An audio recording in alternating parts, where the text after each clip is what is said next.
This regular meeting of the Socorro ISD Board of Trustees will come to order. Today is Wednesday, October 18th. The time is 6:02, and we've confirmed a quorum. We'll start with the Pledge of Allegiance. One of our outstanding students from El Dorado High School will lead us in the Pledge of Allegiance tonight. Senior Mirabel Estrada is a star in the classroom and on the basketball court. Mirabel is co-captain of the Aztec girls basketball team. Her team won the 2-5A district championship and a 5A by-district championship in 2022. Mirabel has continued her winning streak in the classroom. She is on track to graduate in the top 10% of her class next year. She also expects to earn an associate degree from El Paso Community College in December through El Dorado's early college high school program. For the past 3 years, Mirabel has received all district academic honors for her outstanding athletic and academic skills. Off the court, she serves as the head copywriter of the school's yearbook, and she volunteers in the community with the National Honor Society.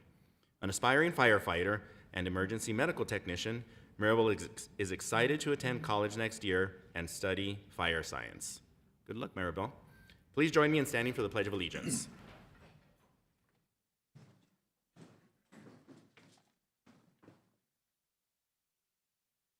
I pledge allegiance to the flag of the United States of America and to the republic for which it stands, one nation, under God, indivisible, with liberty and justice for all.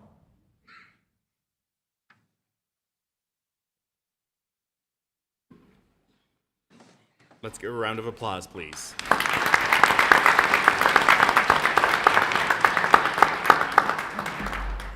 Thank you. Continuing with our agenda, Superintendent's comments. Dr. Carmen, please. Yes, sir. Good evening, President Nájera, members of the board, and also to our Socorro ISD community. Have some personnel introductions of some new leaders at SISD. Please help me welcome James Vasquez as the new Deputy Superintendent of Operations, Finance, Administrative, and Technology Services.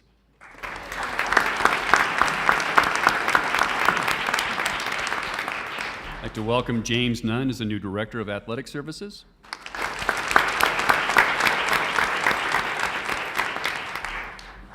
Please help me welcome Claudia Tristan as the new principal of Loma Verde Elementary School.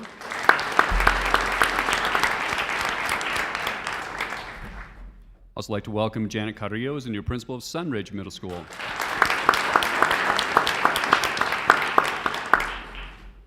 I'd like to welcome Aaron Sanchez as the new assistant principal, Paso del Norte Fine Arts.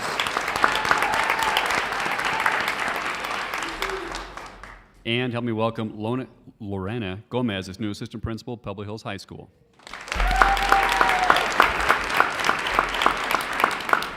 Welcome aboard. I'd also like to welcome everyone back from our fall intersession. I hope everyone had a chance to rest, relax, and spend some time with family and friends. The next couple of months between now and winter break go by quickly, but I'm looking forward to more awesome teaching, learning, and progress at all our schools. I'd like to commend 5 of our middle schools for an impressive achievement that we celebrated earlier this week. These 5 schools earned the highest Algebra 1 scores in the region on the spring 2023 STAR exams. We had a great celebration on Monday in which Creed recognized and gave all faculty and staff at the schools, along with our district math team, a cash prize.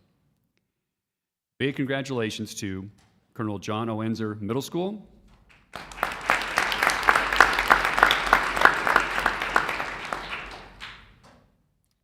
Montwood Middle School,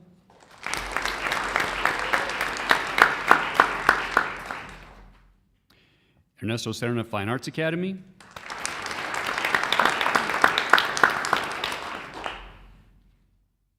Specialist Rafael Hernando III Middle School, and William D. Slider Middle School.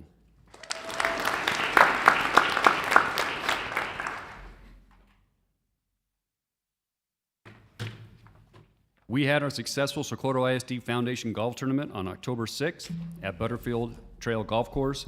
Thank you so much to all who supported, donated, and played in the tournament. We had another fantastic fundraising year, raising more than $179,000 for scholarships for our deserving SISD graduating seniors. Thank you so much to the community for their support.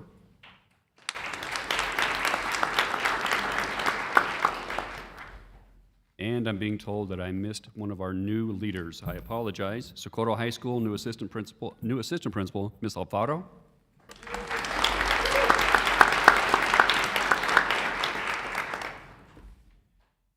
Our SISD Fine Arts Department hosted the 30th Annual March Fest earlier this month. Congratulations to Pebble Hills for winning second place and Outstanding Music and Percussion Awards. Congratulations to Montwood High School for winning the Outstanding Drum Major Award.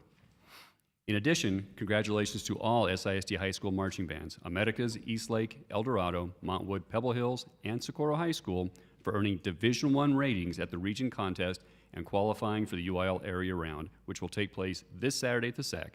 Good luck to all our bands.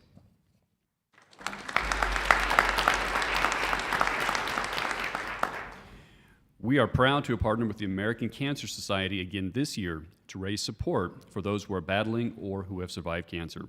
We invite the community to join in our cancer awareness and donation campaign, which will run through the rest of the month. You may have noticed the tags on your way into the boardroom tonight.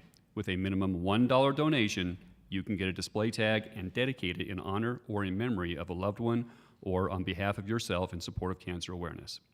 You can make your donation in the Public Relations Office or at the SAC during football games. We greatly appreciate your donations. Upcoming events, excuse me. A friendly reminder that we'll be at the YWCA Walk a Mile in Her Shoes event tomorrow in San Jacinto Plaza in downtown El Paso. Feel free to join us as I and the other courageous men in SISD put on our red heels to walk around the plaza for a great cause. There's still time to make a donation on the Team SISD Walk a Mile webpage. All donations benefit the YWCA El Paso's Sarah McKnight Transitional Living Center for survivors of domestic violence. And I would like to point out, we had a $30,000 goal for SISD.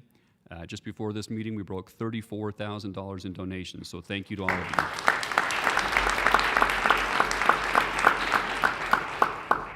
Mr. Nájera, this concludes my comments. Thank you, Dr. Carmen. Amazing outcome. What is the date again for the Walk a Mile? 19th? Tomorrow, yes. Tomorrow. Didn't get a chance to practice. All right, continuing with board honors, Mr. Escobar. Good evening, President Nájera, members of the board, and Superintendent Dr. Carmen. My name is Daniel Escobar, Chief Communications Officer for the district, and it is my pleasure to introduce tonight's recognitions. If you'll please step down to receive our honorees.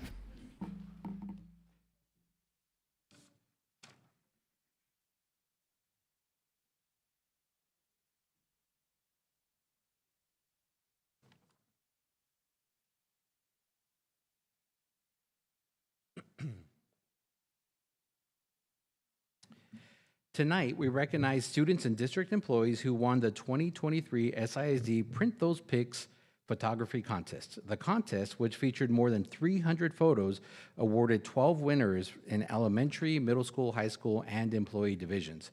The exhibit gave Team SISD students and employees a creative outlet to showcase the photos that they took with their cell phones. Congratulations to these talented winners.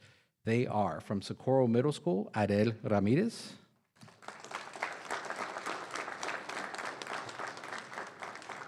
Her teacher is Lydia Avila.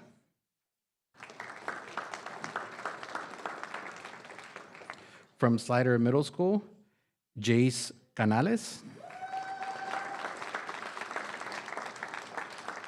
His teacher is Cindy Martinez. From Americas High School, Jonathan Lechuga. His teacher is Samuel Munoz. From Pebble Hills High School, Eris Guardian.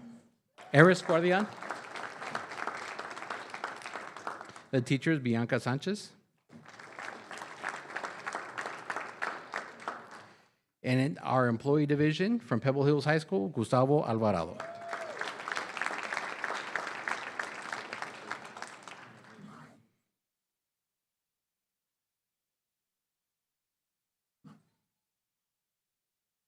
If we can have you all back to the front for a photo, please.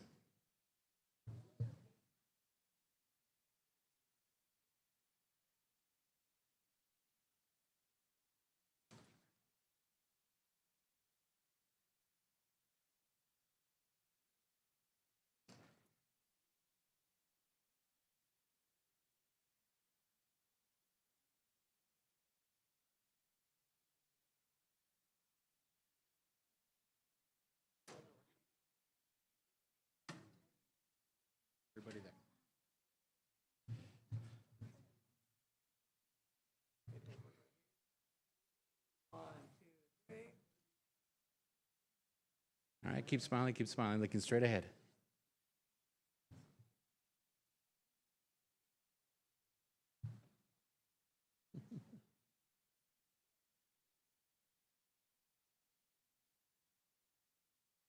Congratulations once again. Oh, did we not get it?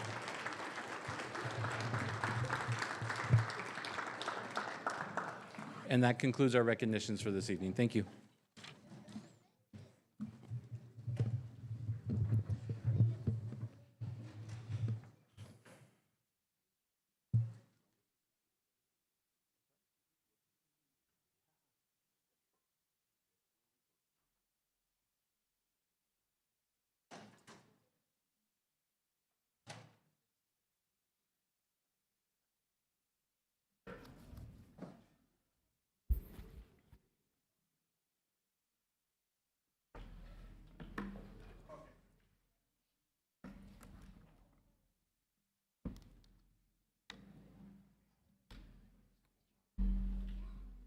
Got it.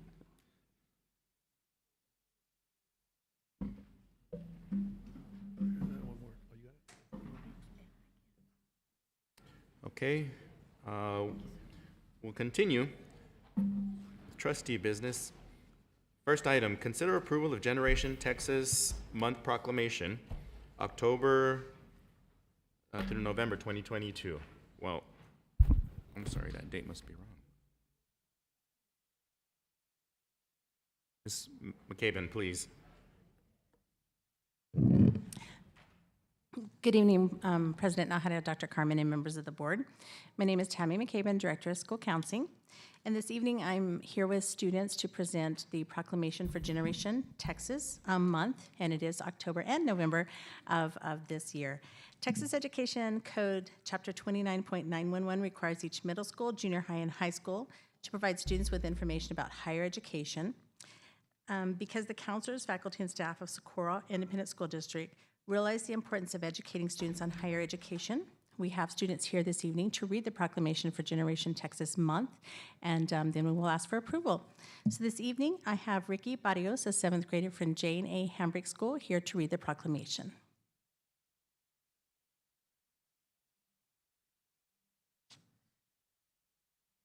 Whereas Texas Education Code Chapter 29.911 requires each middle school, junior high school, and high school to provide a student with information about higher education options. Whereas the message of the Socorro Independent School District is to maximize our children's academic, artistic, and athletic and social skills. Whereas the mission of the Socorro Independent School Guidance and Counseling Program is to provide a comprehensive developmental guidance and counseling program that will maximize the academic, personal, social, and career competencies of all students so that they may realize personal post-secondary goals. Whereas students who attend institutions of higher education attain a wide range of personal, financial, and other lifelong benefits, whereas the demand of graduates of higher education globally has increased and will continue to grow, whereas the counselors, faculty, and staff of Socorro Independent School District composes realize the importance of educating students on higher education, including higher education options, admission requirements, availability of financial aid, and financial aid requirements. Therefore, we do hereby October and November 2023 as Generation Texas Month.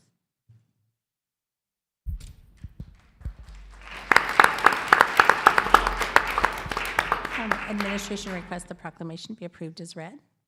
Motion to approve?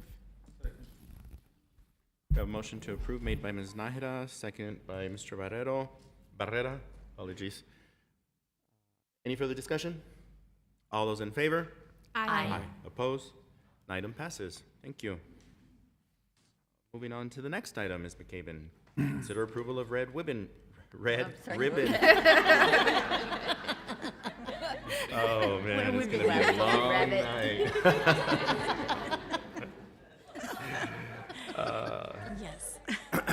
me try that slowly. Consider approval of Red Ribbon Week proclamation, October 23rd through the 31st, 2023. Now let me see if I can say it right. Red Ribbon Week is the largest and oldest drug prevention campaign nationwide. During Red Ribbon Week, Socorro ISD recognizes Kiki Camarena and assists students in taking a stand against drug abuse and instead living a healthy lifestyle. This evening, we have Miguel Gonzalez, a 7th grader at Jane A. Hambrick School, to read the proclamation for Red Ribbon Week.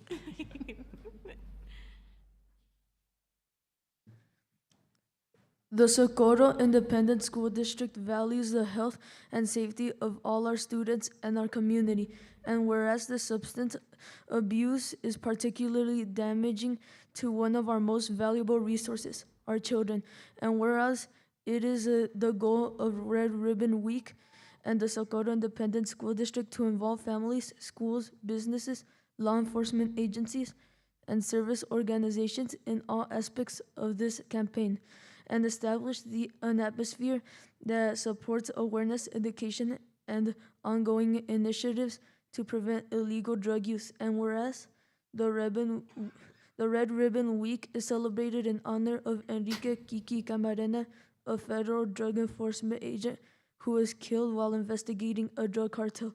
And whereas the Red Ribbon Week campaign theme promotes family and individual responsibilities for living healthy, drug-free lifestyles, and there are many activities planned during the Red Ribbon Week campaign on campuses throughout the Socorro ISD.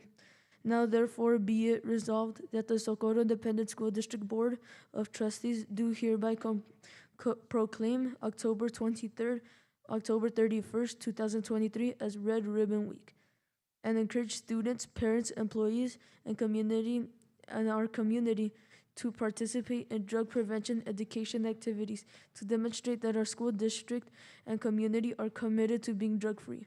National Red Ribbon Week. Motion to approve. Again, administration requests the proclamation approved as read. Motion to approve. Second.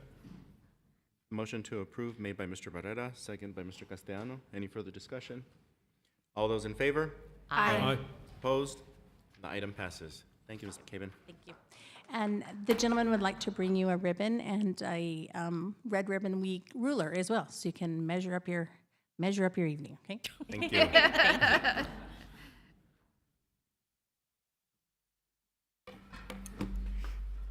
Thank you.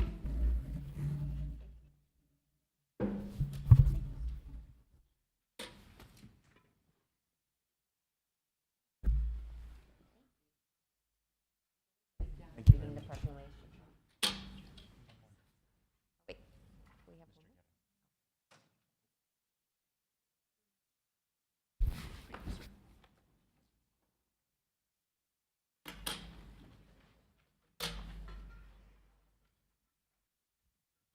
Thanks again. Item 5C, consider approval of Texas Education Human Resources Day resolution. Dr. Gonzalez. Thank you. I'm waiting for my team. Give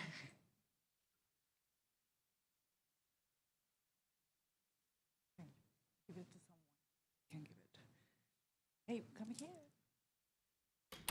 Good evening, Board President, Mr. Nájera, Superintendent Dr. Carmen, and members of the board. I'm Angela Gonzalez, Chief Human Resources Officer.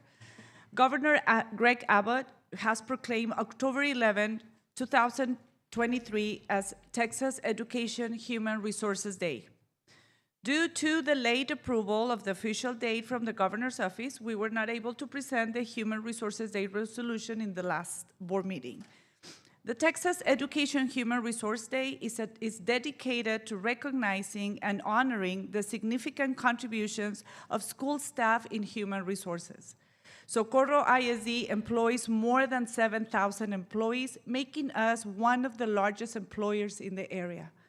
Our HR team works hard every day to ensure our campuses and departments are staffed with top-notch professionals.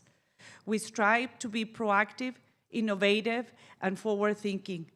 I couldn't ask for a better team to lead the HR department. Mr. Rellinger will now present the Texas Education Human Resources Day resolution.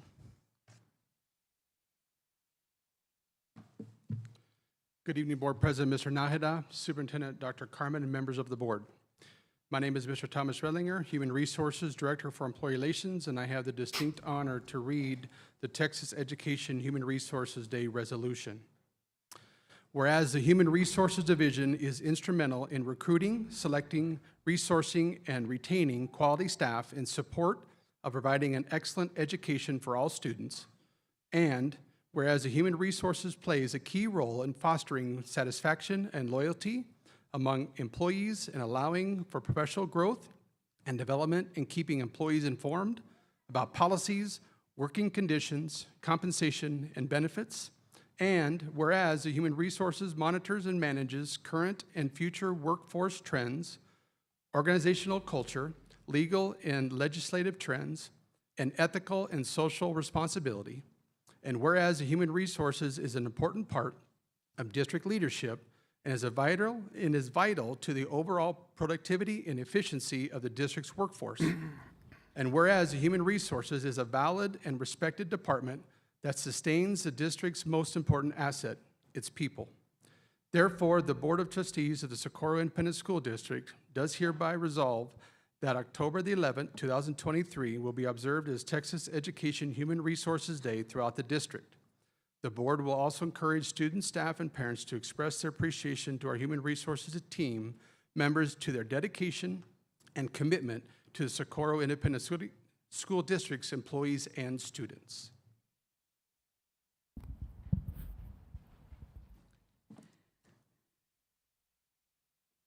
Board of Trustees, Administration recommends consideration and approval of the Education Human Resources Day for October 11, 2023 as presented. Motion to approve? I second. Motion to approve made by Mrs. Nájera, second by Ms. Gardea. Any further discussion? Real quick. Dr. Gonzalez, I want to thank you for the work you do. As you mentioned, there are over 7,000 employees that you have to, the direction of the district falls on your shoulder. You know, whether the employee's happy, sad, and they all bring added value to this district. And it's your responsibility to make sure the ship goes in the right direction. And thank you for that. Yes, sir, of course. Then thank you for your support, board. All those in favor? Aye. Opposed? Item passes. Thank you. With the HR department, would like to have a picture with all the board members and the superintendent. Could you please step forward, take a picture? Yes.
Okay, and we continue with open forum. Each person who signed up was provided a copy of the open forum basic rules and advised when they signed up that policy BED applies to the process.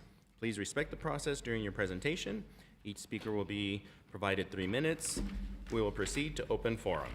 Our first speaker is Ms. Lisette Lopez, please.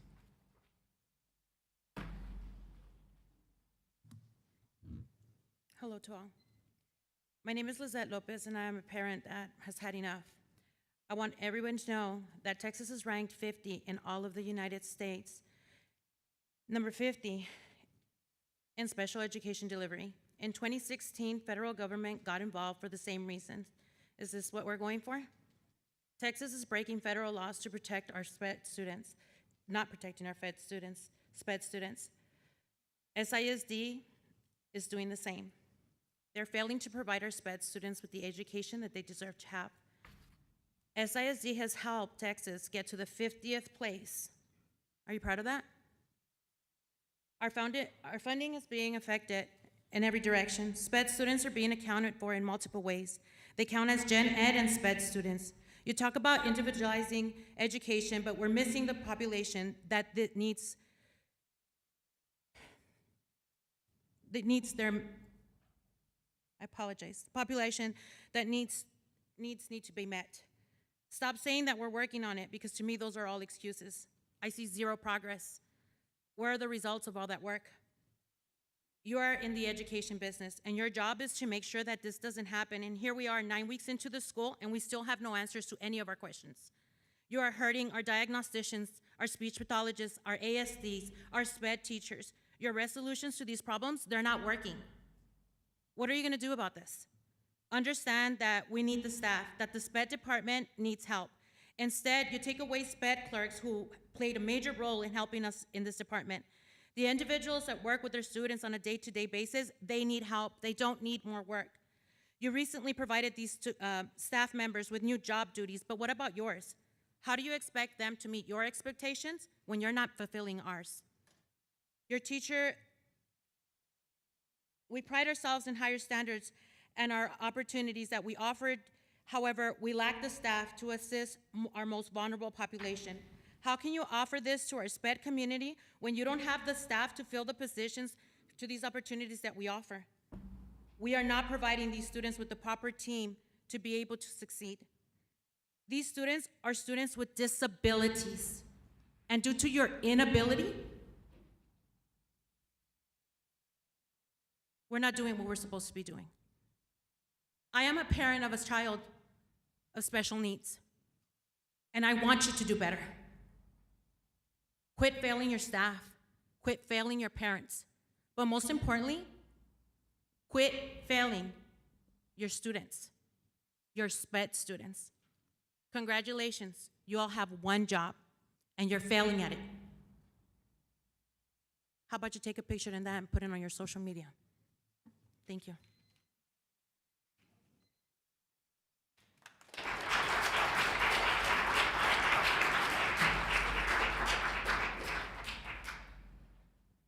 Next speaker, Ms. Claudia Recoder.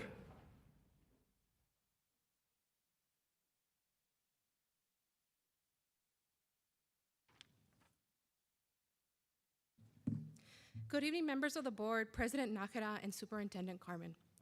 I come before you once again to address the difficulties we're experiencing in the special education department. I thank you for asking for more information from our leadership on current procedures and staffing information. The information presented was only a brief look into a much larger picture. And as you can imagine how complex the world of special education is, there are a few moments from our last board meeting that really resonated with me. And it truly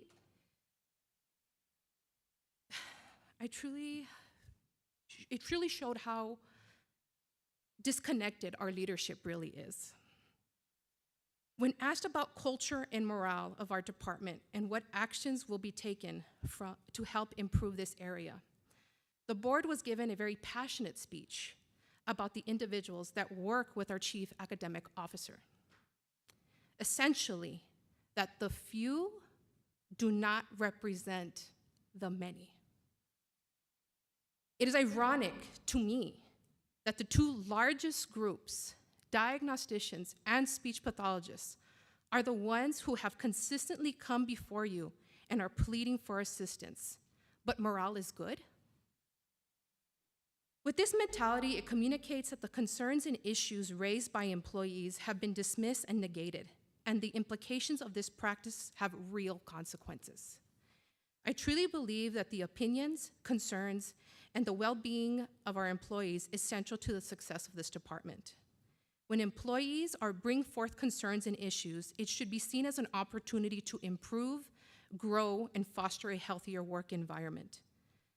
Dismissing and negating these concerns can have several adverse effects on the workplace culture and mental health. And our leadership, if they have reached out, would have noted three main issues.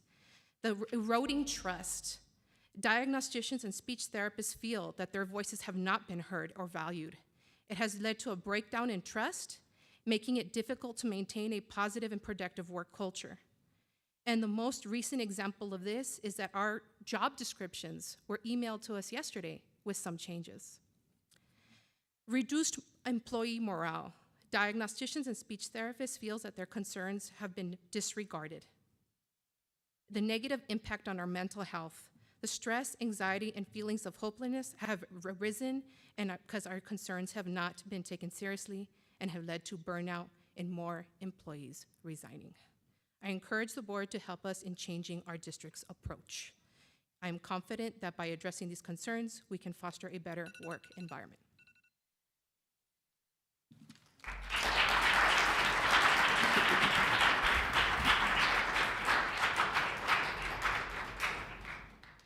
Our next speaker is Mr. Alfredo Agüero, please.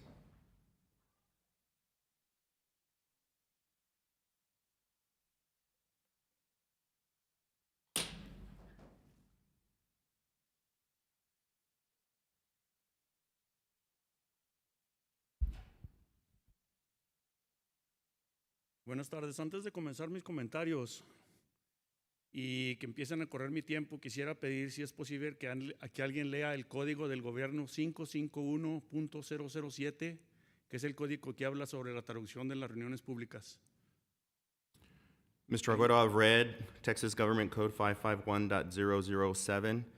Texas Code indicates that you can request a translator to communicate with the board if you do not have the ability to communicate in English with the board. This is a meeting, a public meeting of the Socorro Independent School District School Board. You've demonstrated the ability to communicate in English, so a translator is not necessary. So you will have 3 minutes. El problema que hay, Mr. Agüero, no you will soy yo, have el 3 problema minutes, es la comunidad. and your time starts now, please. Voy a hacer una queja referente a esto, porque lo que están haciendo, están empezando a intimidar a los padres. Este es un tipo de represalia el que estoy recibiendo aquí, porque ninguno de ustedes está levantando la voz por lo que estoy pidiendo. No estoy fuera de código lo que estoy pidiendo. Usted lo que está diciendo está mintiendo. No, sir. Porque es la manera en que hacen siempre todo eso. La manera que usted se acercó conmigo la vez pasada, en septiembre 26, en la reunión anterior, fue eso precisamente, intimidación para conmigo. No, sir. La manera Texas en que Government que Code. la manera en que me saludó y que me dio el jalón, la manera en que me habló de que yo no sé ni a lo que vengo aquí, usted está equivocado. Se está equivocando conmigo y se están equivocando conmigo. Si tengo que hacer una queja con el District Attorney, si tengo que hacer una queja a las oficinas de civiles, de derechos civiles, y si tengo que hacer una queja con la Secretaría del Estado, eso es lo que viene. No podemos seguir así. Lo que ustedes están haciendo aquí es una vergüenza para mi comunidad. Se me está tratando como una persona de tercera categoría por no venir a hablar inglés. Sí lo hablo afortunadamente y lo entiendo afortunadamente y sé leer leyes afortunadamente. Ustedes me están menospreciando, ustedes me están tomando como una persona ignorante y están muy equivocados. Todo lo que está pasando aquí, tengo quejas de los reportes que pedí, no se me entregaron incompletos. Lo que está pasando en el Departamento de Educación Especial con los talleres que están dando no tienen interpretación. Había padres ahí que no hablan inglés y no entienden inglés. Y la señora Jensen estaba traduciendo y se le olvidaba que era la traductora. No podemos estar así en la comunidad. Esta comunidad está formada por mexicanos. Yo vengo de familia indígena. Soy de familia huichol. Y no me voy a dejar como me están tratando. Porque usted está tomando las cosas a como usted piensa que es el que tiene el poder. El poder no lo tiene usted. Lo tenemos nosotros, porque nosotros podemos votar para quitarlo. Y si voy a tener que trabajar en eso, lo voy a hacer. No podemos seguir así. Señor Carman, tengo unos documentos de que le mandé una carta para esos papeles que pedí. Nunca se me dio una oportunidad para hablar con usted. Aquí lo tengo. Los documentos que me entregaron de parte de la señora Castellano, aquí están también incompletos. Vamos cambiando la manera de actuar. Por favor. Esto es una vergüenza y una falta de respeto para mi comunidad. Gracias.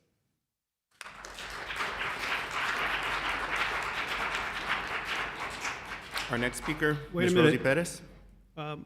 I don't speak Spanish. Can we have that translated to English? Mr. Castellano. I don't speak Spanish. Could you translate that for me in English? No, sir. Mr. Castellano, through previous recordings that are available through the district website, Mr. Agüero has demonstrated his ability to communicate in English. In Spanish. So, I would like this I translated can to me. decide the way I want to speak. but this is a Everybody meeting can of the decide board. the way, it's not your, the way Mr. Agüero, you are out of order. No, he's Please not. step away Michael, from the podium. that's why I put BED, policy BED legal on the agenda. And we will discuss it when it Yes, arrives. but This I is need, open forum. right here, it says if a board does not use Mr. simultaneous Agüero, translation please equipment in a step manner that away from allows the the board to podium. hear the translation, he gets the time Mr. to speak it in Castellano, English. you two are out of order. No, I have the right to hear it in This English. is open forum. Yes, and it's right We here. are not allowed, this is not on the agenda, policy BED is. Yes. When we get to BED, we can discuss it. This But is I open don't- forum. I'm not hearing what he's saying. He had the choice to communicate with the board. But he still has 3 minutes to translate it does in not. English. Yes, he He does. does Last not. time he did. So now we're switching it. 3 No, minutes in English, actually- 3 minutes in Spanish? Actually, he came in and said he demanded translation services. So I went to read Texas Government Code as stated 551.007 to see exactly what is required to make sure that we provided the appropriate accommodations. Translation is only required when the speaker cannot communicate with the board. Mr. Agüero can. But we're not allowing him the other 3 minutes to communicate in English. He does not.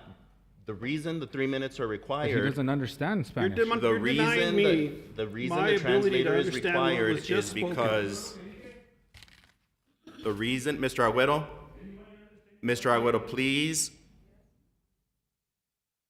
step away from the podium now. Officer, Mr. Nahara, you're denying me my right to understand what just happened here in the meeting. Mr. I am an not. elected official and I expect to be I am not. told what was going on. You're denying me that right. Can we get guidance from our legal counsel, please? Sure.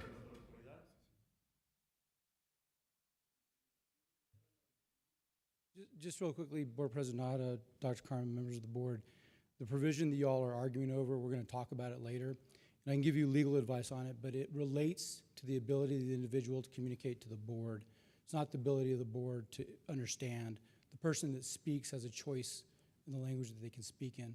If an individual cannot speak in the English language, they can have an interpreter and then get twice the amount of time. That's not what we're dealing with here, though. Thank you. Thank you, Mr. Blanco. One more question, Blanco. Allows the board to hear the translation, public testimony simultaneously. The rule adopted that limits the amount of time a member of the Mr. public Castellano, may we're still in address the open board must be forum. provide We the will member- talk about BED when we get there. The gentleman needs to Thank you. translate what he's just spoken. Ms. Rosie Perez, please. Oh, well, I'm asking Blanco a question. This is in BED legal. Again, you have an item on the agenda for that. We'll talk about it then. Does he Now's get not a the- chance to translate it then? No, he doesn't.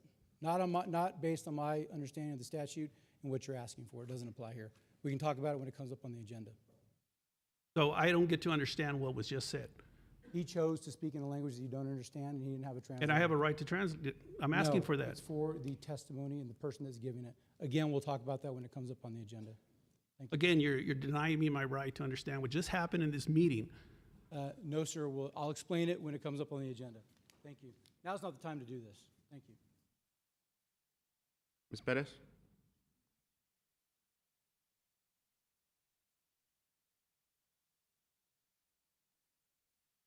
Good evening, President Nájera, Superintendent Dr. Carmen, and members of the board. My name is Rosie Perez with West Texas Alliance, and I am speaking as a representative of the speech language pathologists and diagnosticians within our district as we continue to seek clarification on the rationale behind the recent haphazard reassignment of SPED clerks. During our discussions and interactions with the administration, we have encountered inconsistencies regarding the reasons for this decision, and we believe it is crucial to address this matter for the sake of transparency and understanding.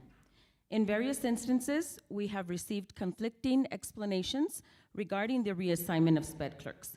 On one hand, the directors presented to the board that the reassignment was driven by concerns related to clerks handling informed consent. Conversely, the superintendent conveyed to us that this decision was made in the best interest of the district due to financial reasons. These inconsistent explanations have left us perplexed and seeking clarity on the actual rationale behind the reassignment. As a team of dedicated professionals, we value open and transparent communication, especially when it comes to significant decisions that affect our daily operations and workload. We kindly request that the board provide us with a clear and unified explanation for the reassignment of SPED clerks. Understanding the underlying reasons will not only help us comprehend the decision, but also enable us to effectively address any concerns or challenges that arise as a result. Furthermore, we believe it is essential to find a solution that ensures the smooth functioning of our department while alleviating any additional burdens placed on SLPs and diagnosticians due to the absence of clerical support. By clarifying the rationale and working collaboratively to address the resulting challenges, we can create a more supportive environment for both staff and students. Thank you for your attention to this matter. We appreciate your commitment to the well-being and success of our students, and we look forward to receiving your response. Thank you.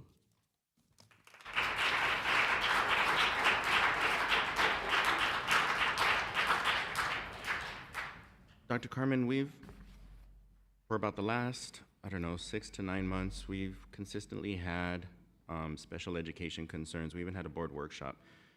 Can we develop an action plan with just issues and concerns, targets, and make sure that we're addressing these items to bring resolution to this, please? Yes, sir, Mr. Nájera, we certainly can. We can provide that to the board, and/or we can present it at the next public meeting if you'd prefer. We can, since we do need immediate, can we start with the board, please? Thank you, sir. Yes, sir. I got something else. I asked for this to be taken care of since last board meeting, and this board meeting, it wasn't put on this agenda. I specifically asked for 4 things to be put on last time. There's 4 things that I had asked for that we take action on, and none of those 4 things were on this item, on this agenda at all. I did not see those, Mr. Barrera. They were, I said it last time. We It was said it 4 at the things. last board meeting. 4 things I asked for.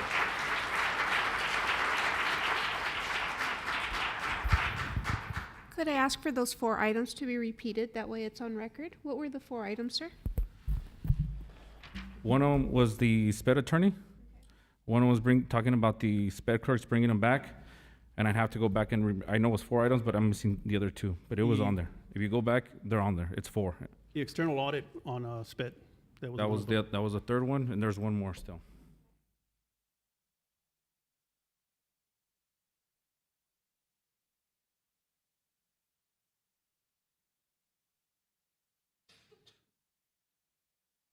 Okay, item number 7, district reports. We'll start with facilities report. Ms. Fierro.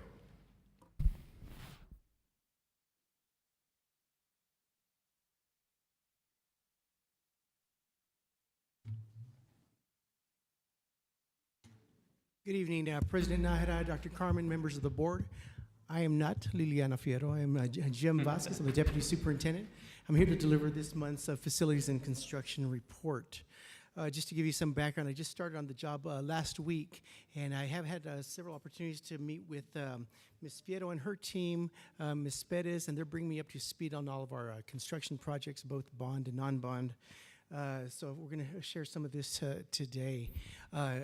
I've not visited yet the non-bond construction sites, but I did visit the SAC 2 and Socorro High School, and those are amazing facilities. Our students are definitely deserving of those types of facilities, and it's going to be a great source of pride for our community. So looking at our projects going on, is, of course, items 6 through 17 have already been completed. We do have ongoing construction at the SAC 2, at Socorro High School. We're in the design phase currently for the maintenance and facilities building. And then we're finishing up at our combo school doing the punch list items. And then one of the agenda items we're going to bring up this later on the agenda is approval for the final deductive change order and the final payments. We're very proud to bring this project to completion. Let's look first at our the Socorro High School construction. We're 98% complete with that project. Package 1 was completed. The parking lots have been completed. We have package 2, phase 1 and 2. Sorry about that. So Socorro High School, sorry about that. We have package 1 was completed of package 2, phases 1 and 2 in the building. Well, we're doing punch list items right now, and package 2, phase 3, thank you so much, is being done out in the fields currently. Just to share some pictures with you, this is some of the floor tile repairs. We actually witnessed this when we were there last week, and it looks great. Those colors pop, and it really stands out. So those are being completed as we speak, as well as other punch list items. At last month's board meeting, there was a picture of the field, and it was very patchy at that time, but you can see it's starting to take shape and fill in those gaps. So it's looking really, really nice, the practice fields.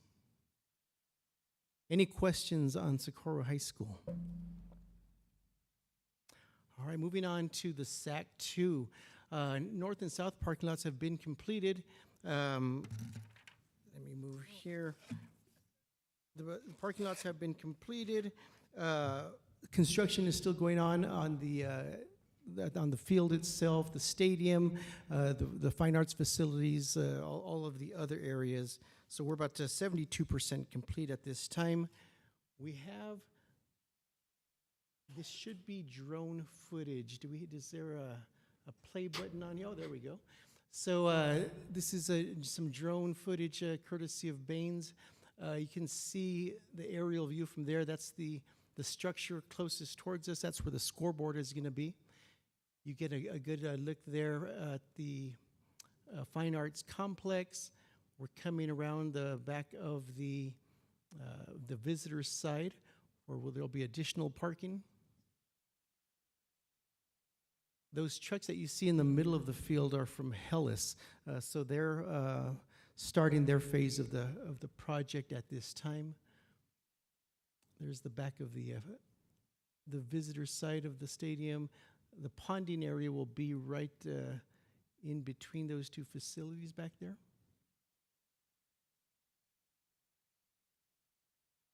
To see the video and the pictures really don't do it justice. If y'all have been out there, it's just amazing. Looking forward to that, to the completion of that project. I'm just going to move ahead. So that's the east parking lot behind the visitors' side of the stadium. You can see that's the additional north parking lot, which is adjacent to the completed north parking lot. That's a view of the home side and the press box. And you can see the Hellas trucks there getting ready to start their work. The visitor side, that's the concession stand that you can see up there kind of facing us. I believe those are restrooms on the other side there. The concrete stadium seats are taking shape there as well. That's the ponding area, which is on the southeast side of the stadium. That's from behind the Fine Arts Complex. And looking really nice. Any questions on SAC 2? Great. Looking at our non-bond projects, we have construction ongoing at our the transportation, the bus charging stations. District portables are being moved. We just moved a portable out to Mission Valley Early College High School. They're still hooking up the electricity. You need to put the skirting on there, the data. That'll be done by our M&O team and our IT team, so that's ongoing. Our Ox gyms are taking shape, and our Montwood High School parking lot is almost done, and we have completed the Aquatic Center project. This is the transportation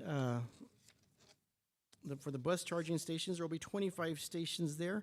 We're still in the submittal process and the materials ordering process, so we're still moving forward on that. We don't have a starting date yet for this project, actual construction, but we do have a contractual deadline of July 1st. Looking at our Ox gyms, we have 3 different packages going on. As you can see, package 2 there in the middle, that's almost complete. 4 of the schools have been completed already. Lujan Chavez is about 75% done. You'll see the pictures on that. It's just about done. Contractually, they should be done by middle of January. Looking at packages 1 and 3, we just started construction out at Helen Ball, O'Shea, Rojas, and Horizon Heights. That started earlier this month. The other projects on packages 1 and 2 are about halfway complete, if not a little bit more. Here's some pictures of those. This is package 1. You can see them still breaking ground there at Helen Ball. But they're coming along nicely. I'll be visiting those in the next couple of weeks. You can see the completed projects on package 2, the restrooms, and they're at Lujan Chavez. That's the one that's still pending in package 2. You can see the water fountains do look like they are functional already, but just working on the restrooms. And then finally, package 3, again, Horizon Heights and Rojas are 5% complete. The others are taking shape.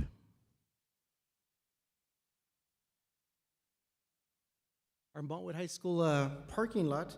The east side parking lot is complete. However, we are pending the installation of the band tower. That'll be next spring, but contractually they'll need to be done by July, I believe. In the west parking lot, they're still working on the milling of the existing pavement. They're going to repave that, stripe it, put the signage up, but that's we're hoping to complete that by the end of next month. And there are the pictures of that, the west parking lot. Any questions on any of our construction projects? I have one question. Yes, sir. How much do you project to go over the original $448 million bond estimate? How much do you project to go over that? I'm going to turn to either Ms. Perez or Ms. Fierro. They have those figures for Thank you. us.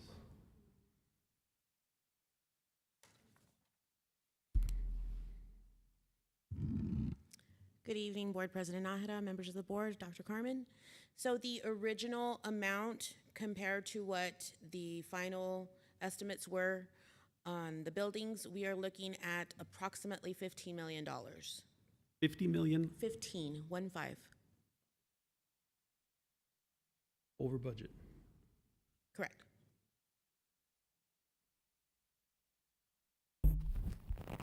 Heard a different number, but I'll.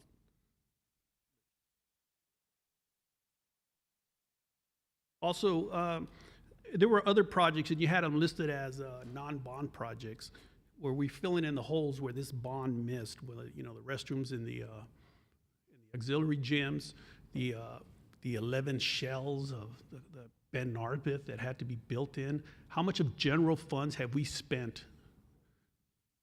I don't have that number off the top of my head, but I can certainly get that information for you, sir. I know there's a number of items on there, but it's not necessarily because they were missed. It was just additional items that were not originally included into the bond. And so they are Yes. the discretion of the district. So I'll get that number for you by Friday packet, if that's okay.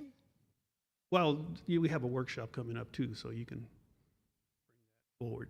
Okay. Yes, sir. Okay? Yes. Question. Those 15 million, where did the majority of that go to? Was that all Socorro High School or was that all the SAC 2? No, it's not all Socorro High School. It's actually, I wouldn't be able to pinpoint exactly. There are savings in some of these projects. And so those savings, which is very literally just on the books, we said it's going to cost 20 million and it came into 18. So we don't actually get money back. It's just on the number on the books. So those kind of move around. We do plan on having that information at the next bond accountability meeting. So we're working on that information right now. So I don't have that with me, but we will have that very soon, sir. Okay, what I recall was the majority of those 15 million, then if that's the figure we're getting, the majority of that did go to SAC 2 and Socorro High School. Well, you're absolutely correct. Those two projects were the ones that were a little bit higher than we had originally anticipated. As of right now, I can with confidence say that the majority of it went into Socorro High School because that project is complete. We're doing the best we can to make sure that we are within our budget for the other projects, and so we're trying to make sure that that number does not increase. We are doing our best, but there has been a significant amount of inflation from the time that we got the bond approved in 2017 to today in 2023. So that is probably the biggest factor in that. And if you think about it, the construction of Socorro High School happened around the time of post-COVID as opposed to the other items that were pre. So it's natural. Thank you. Yes, sir.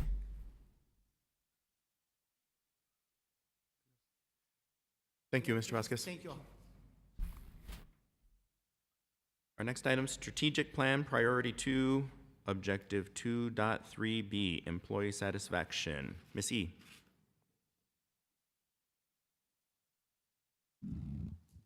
Good evening, President Nahra, members of the board, and Superintendent Dr. Carmen. I'm Gina Ixangsri, School Improvement Officer in Academic Services, and this evening I'll be sharing with you information about Strategic Plan Priority 2. Priority 2 focuses on staff success and satisfaction to recruit and value all staff and ensure satisfaction and retention. Within Priority 2, 2.3 focuses on employee satisfaction. More specifically, Strategic Action 2.3b states that we will provide employees with ongoing coaching and professional development to continuously improve culturally responsive, rigorous, and relationship-centered service. This evening, I will be providing specific information pertaining to each of the descriptors listed in this strategic action.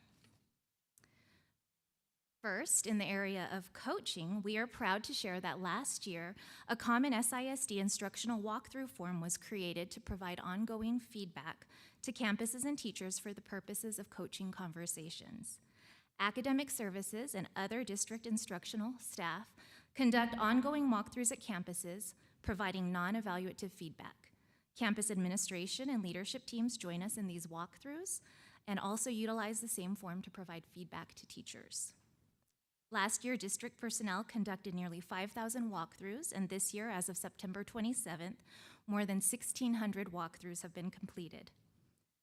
The Texas Teacher Evaluation Support System, or TTES, is another way that coaching is provided to teachers. This year, we are using swivel technology, which is a camera that rotates and follows the teacher in the classroom to record instruction, to build a library of lessons for the purpose of calibration with administrators across the district. This ensures that district alignment in teaching across all of our schools. Academic Services also supports new and beginning teachers through our first-year teacher induction program, which is known as Building Firm Foundations. In this program, novice teachers are paired with an experienced mentor. Together, they use a program called SIBME to record lessons, provide ongoing feedback, and complete tasks related to their individualized goals that first-year teachers set for themselves. Finally, we are proud to continue with our UTEP Teacher Residency Program at 9 campuses across the district, with 38 current aspiring teachers completing their teacher residency. As part of the residence experience, the UTEP residents serve as substitutes on their campuses every Friday. During that time, our resident coordinator visits them, providing real-time, on-the-job coaching feedback. They also complete a survey each Friday to assess their substitute teaching experience so that targeted support and training can be provided based on their individual needs. Next, in the area of professional development, any campus administrator or instructional coach can submit a staff development request, or SDR, from academic services. These requests are made for any specific training in which campuses would like additional support. Last year, 567 SDRs were requested, and as of September 27th, 209 requests have been made this school year. Additionally, academic services and the technology department have partnered together to provide additional trainings to support 21st century learning here in Socorro ISD. The most popular of which is our blended learning training, which has been developed and scaled from the Raising Blended Learners grant that is in place at James P. Butler and H.D. Hilly Elementary Schools. Another way that we provide professional development is through Solution Tree Professional Learning Communities trainings. Last year, campus leadership teams participated in 6 days of training to support professional learning practices on campus, and just last week, teacher leaders from each campus were part of this year's cohort.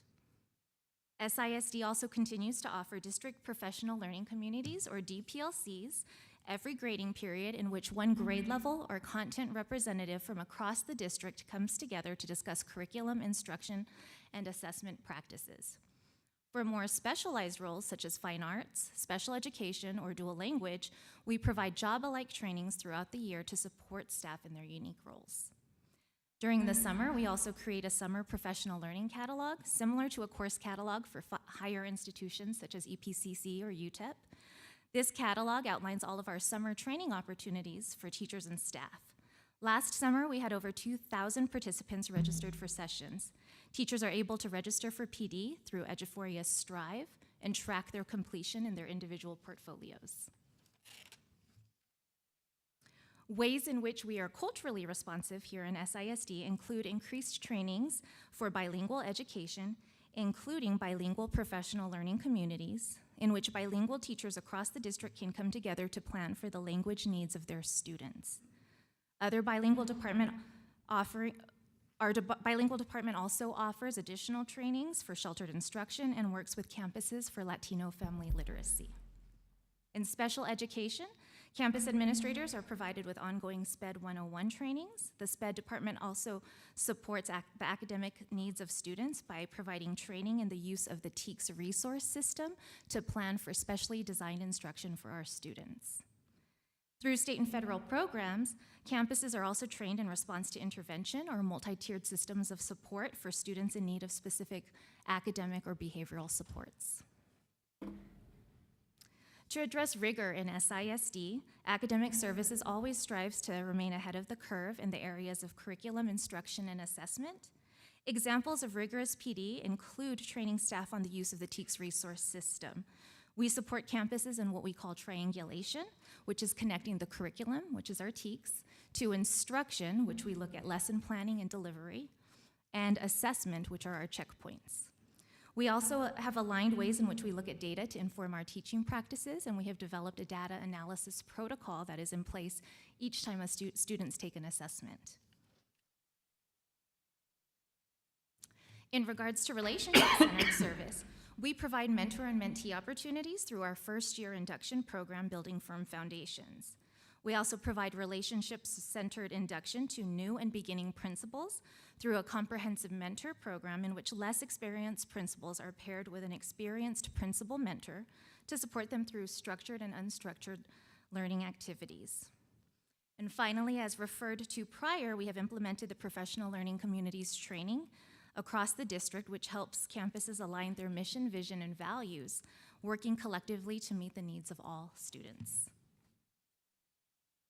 All of these areas outlined in Strategic Action 2.3b are monitored through various progress measures, which include T-tests, evaluation ratings, professional development surveys, which are conducted at the end of any training that we offer, and through our district-adopted professional development plan.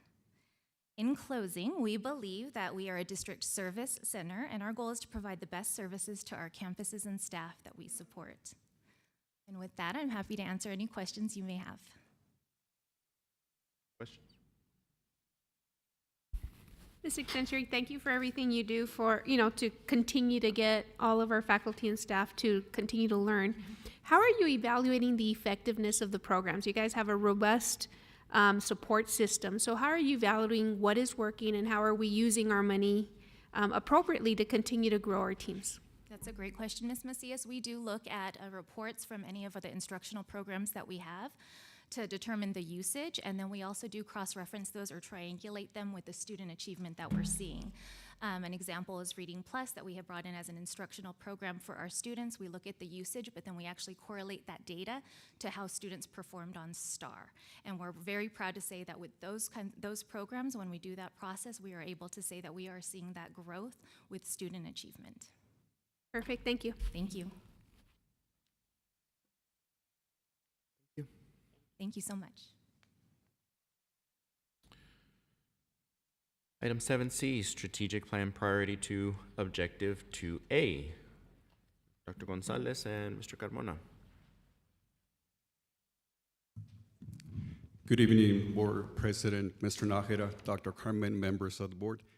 Along with Ms. Herrera, Director of Human Resources, Elementary Staffing, and myself, Mario Carmona, Director of Employee Benefits and Risk Management, we will be presenting priority number 2. And just to go over some of the information that we're going to be covering, this is specifically related to the staff development for new hires, new employees, including substitutes, employee orientation. The long-term measures is shift the new employee orientation over to an online training system. As you might already know, there's some safety trainings, standards of conduct to include resources on mental health that are available. And one of the items that we have implemented to be able to provide that information to our employees is include a web platform that will help us deploy that information rather than using that information via email or sending that information via email. We're using that new platform. The Human Resources Department provides staff development for new hires in the following areas: safety trainings, standards of conduct, mental health, regarding social emotional resources. Onboarding staff development is provided to all new hires in person and through Vector Solutions, which is the platform that I was referring to. As of September 23rd, all employees have access to that tool. And on the screen, you now see a copy of the notice that it's sent out via the system. The notice is personalized, it's individualized, if you will. It does specifically address the employee and the training that is required specifically for that position. Right now, we're deploying all the mandatory training in terms of the modules that I'm referring to. The 23-24 standards of conduct, back injury and lifting, bloodborne pathogen exposure and prevention, hazard communication, the right to know to the employees, slips, trips, and falls.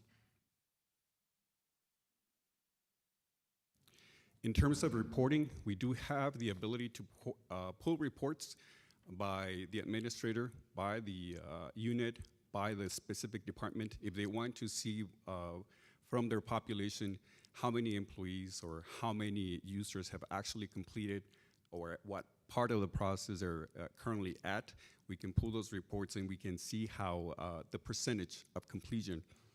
The system will automatically remind someone who has not started or has dropped in the middle of the process that they have that specific training pending. In our case, from the human resources perspective, we focus on that mandatory training on an annual basis. One of the features that we do focus on is the services provided through the Employee Assistance Program. That it's specifically through Dear Oaks for social emotional services. It includes a comprehensive work-life services via phone, virtual, and in-person consultations at no cost to the employee, yet the cost is paid by the school district. Services focus on helping employees deal with stress of daily life and include a wide range of specialized organizational development services to help improve overall employee engagement, motivation, and retention. Services help identify employees health problems such as depression that reduce productivity and increase healthcare costs. And on your screen, you now see what our web portal will look like if someone's visiting the Deer Oaks online system. They can reach services via chat, via their phones, via by logging into the actual portal, and they get individualized services. It is 5 visits per employee per issue at no cost to them, and if at any given point they need to be referred to another specialty, they can help and provide assistance with that as well. Another resource that you might recall that it was introduced not too long ago is Care Solas, and that is a community-based service, if you will. It mirrors some of the services that are provided through Deer Oaks, but it is more so handled through the guidance and counseling department. I'll go ahead and hand it over to Ms. Herrera. Thank you, Mr. Carmona. Good evening, President Nahera, members of the board, and Dr. Carmen. I will continue with 2.2A, and I'm going to talk about the new employee orientation. So every single one of our new hires, or anybody that has been hired with us before but is coming back, has left us come back, has to go through new employee orientation. And some of the information that they get during new employee orientation is when we do the professional ones, of course, we have to review T-TEST because that is the evaluation tool that we use for our teachers, and we want to make sure they are aware that they will be evaluated, the policy that we follow for it. We also review a time clock for those paraprofessionals that also come in as new hires, and so that way they understand about clocking in and clocking out.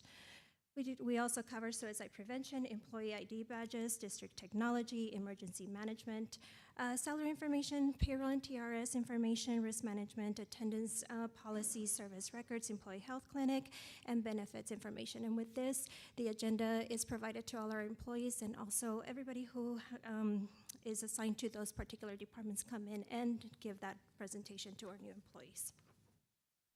Then our next the next one is on how we have scheduled all of them. We have a schedule for the rest of the school year. That way we know exactly when we're going to have them. And as we are hiring, we are actually scheduling. So we do have them scheduled every single month. We usually have them every 2 weeks. So from June to September of 2023, we have hosted already 12 sessions, and approximately 471 employees or new employees have attended new employee orientation.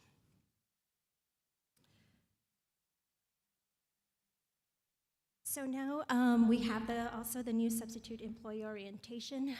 This of course has to do with all our substitutes that are hired for the district.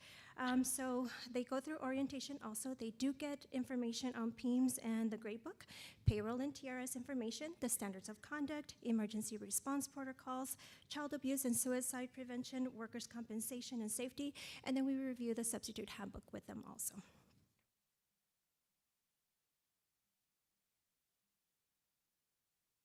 So far for new substitute employee orientation, again, they are scheduled every month. From July to September of 2023, we have hosted 3 sessions, and approximately 233 substitutes came to the new substitute employee orientation. We have one scheduled for this coming Monday in October, and we're expecting about 80-something substitutes to come in on that day to add to our roster of substitutes.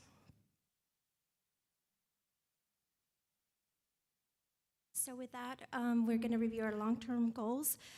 So we want to shift new employee orientation and new substitute orientation staff development to an online platform, because at the moment they do come in person. So we want to shift over to online platform.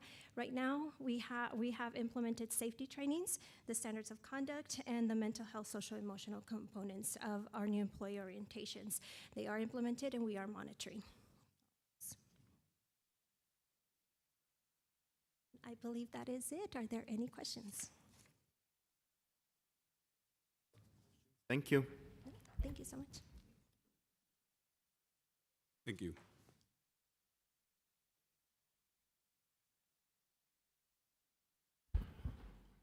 Okay, moving on. We've got the consent agenda.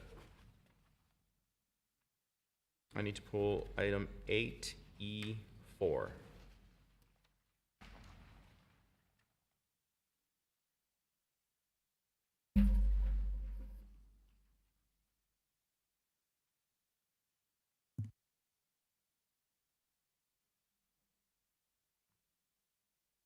Motion to approve. Hang on. You didn't ask if anybody else. You said 8E4 Correct. and also H. Which one? H. H.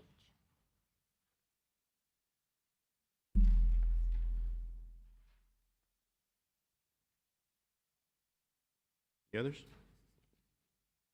Motion to approve consent agenda with the exception of item 8.4, 8E4.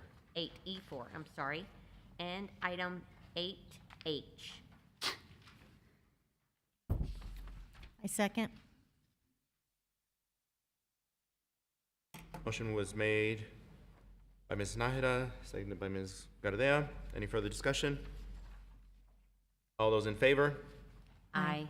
Opposed? Item passes. Item 8E4.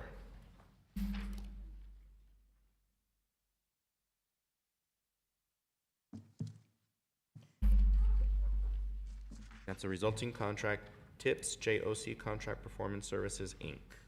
Thank you, Board President Nájera, Dr. Carmen, members of the board, Steve Blanco, legal counsel for the district. We asked you to pull this specifically because in finalizing the agreement with the contractor, they asked for 4 changes, 3 of which were minor. I'll cover the one that matters in a moment.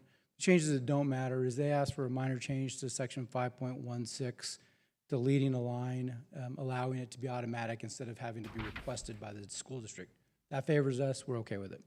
They asked for a change regarding preclusion of indemnification language under insurance policies. We reject that.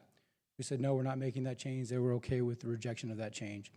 The third request was another one that we agreed to, clarifying that the obligations of the contractor for safety issues are to the owner and staff of the governmental body and not to third parties that may be traveling across the project. That's also okay. The intent of the contract is designed that way. So we were okay with adding that. They did ask for a change to our original draft where we inserted the completion time to be 65 days. And where did y'all end up? 200? 200 weeks. Okay. So that was a short time frame, and it was a carryover from prior agreements. The reason for the requested additional amount of time, is my understanding, is the HVAC component of the work. So in this contract, the contractor is being awarded lighting retrofit projects at various campuses: Ernesto Serna, Socorro Middle School, and Salvador H. Sanchez Middle School. Also included is a performance-based project for HVAC replacement and controls at Colonel John O. Enzer Middle School, the gymnasium only. Problem with the HVAC issue is a sourcing issue. Locating, sourcing, and receiving HVAC equipment and controls is incredibly difficult right now. Timelines associated with that are hard to satisfy. They were not comfortable with the timeline that we had for that, so they're asking for a 200-week period to complete that. So it is, am I right? It's 200 weeks, right? 40 weeks, I'm sorry. I did the math in my head. It was 200 days. Excuse me. Oh, okay. I'm sorry. Yeah, 40 weeks at 5 days a week is 200 days. So we're going from 65 days, to approximately 200 days, which is, my understanding, okay with the district. It's not a legal issue to us, and we don't have a comment on it from that. But because your policy requires that the final resulting contract be approved by the board, we did want to call your attention to the fact that we will be making 3 changes, and 1 was rejected that they requested. The largest, obviously, is the time. Are there any questions? No, just doing the calculation real quick, that still gets us right before summer at Enzer, so hopefully we're able to stick to that timeline. Does it? The other thing to note is that this is an ESSER project, so those funds are only available up to a certain time. So it is in their best interest to make sure that that project is done before September 30th. So yes, sir, it should be done. I hope I do not see anything stalling it, but they're working on as much as possible to get it to us. They're just as eager. A question. Is this the first time we're working with them, or have we worked with them in the past? I do not believe we've worked with PSI. So this that will be- I can recall.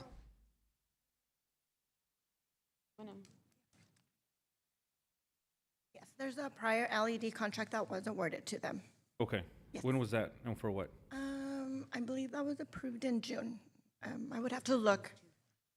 June, right? Yes. June of this year? Yes, sir. Okay, thank you. A motion? To approve with the exceptions noted. Second. Motion to approve made by Ms. Nájera, second by Ms. Gardea. Any further discussion? All those in favor? Aye. Thank you. Opposed? Item passes. Item 8H, consider approval of TEA low attendance waiver for James P. Butler Elementary School. I did vote against that last one. Good evening, Board President Nájera, members of the board, Dr. Carmen. Can you explain that real quick, the low attendance waiver? Yes, sir. This is a low attendance waiver that the district submits when the day that is in question, it's compared to the previous year's date, and there's a decrease in by 10% or more attendance. And so due to a threat that we had that day, a safety threat, we're recommending approval to submit a TA attendance waiver for that date. For this campus only? For this campus only.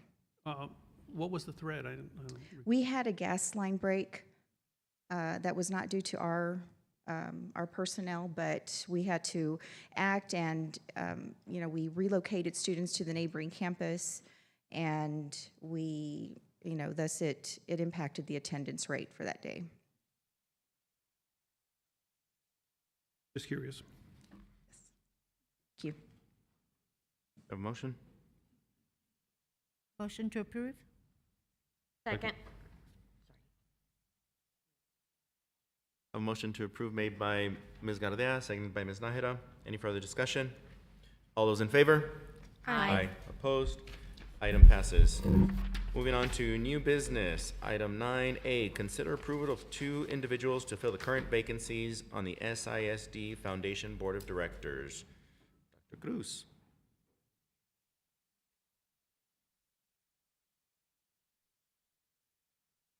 Good evening again, Board President Nájera, members of the board, Dr. Carmen. We're requesting approval of 2 foundation board members. On September 12th, our foundation board members met and elected 2 new individuals to replace 2 members. That would be Linda Minor to replace Blanca Topete and Lisa Wise to replace Raul Marquez. Motion to approve. Second. Motion to approve made by Ms. Macias, second by Ms. Gardea. Any further discussion? All those in favor? Aye. Opposed? Item passes. Thank you, Board. Congratulations and welcome new foundation board members. Item B, consider approval of final deductive change order and final contract payment for El Dorado High School improvements, renovations, and additions.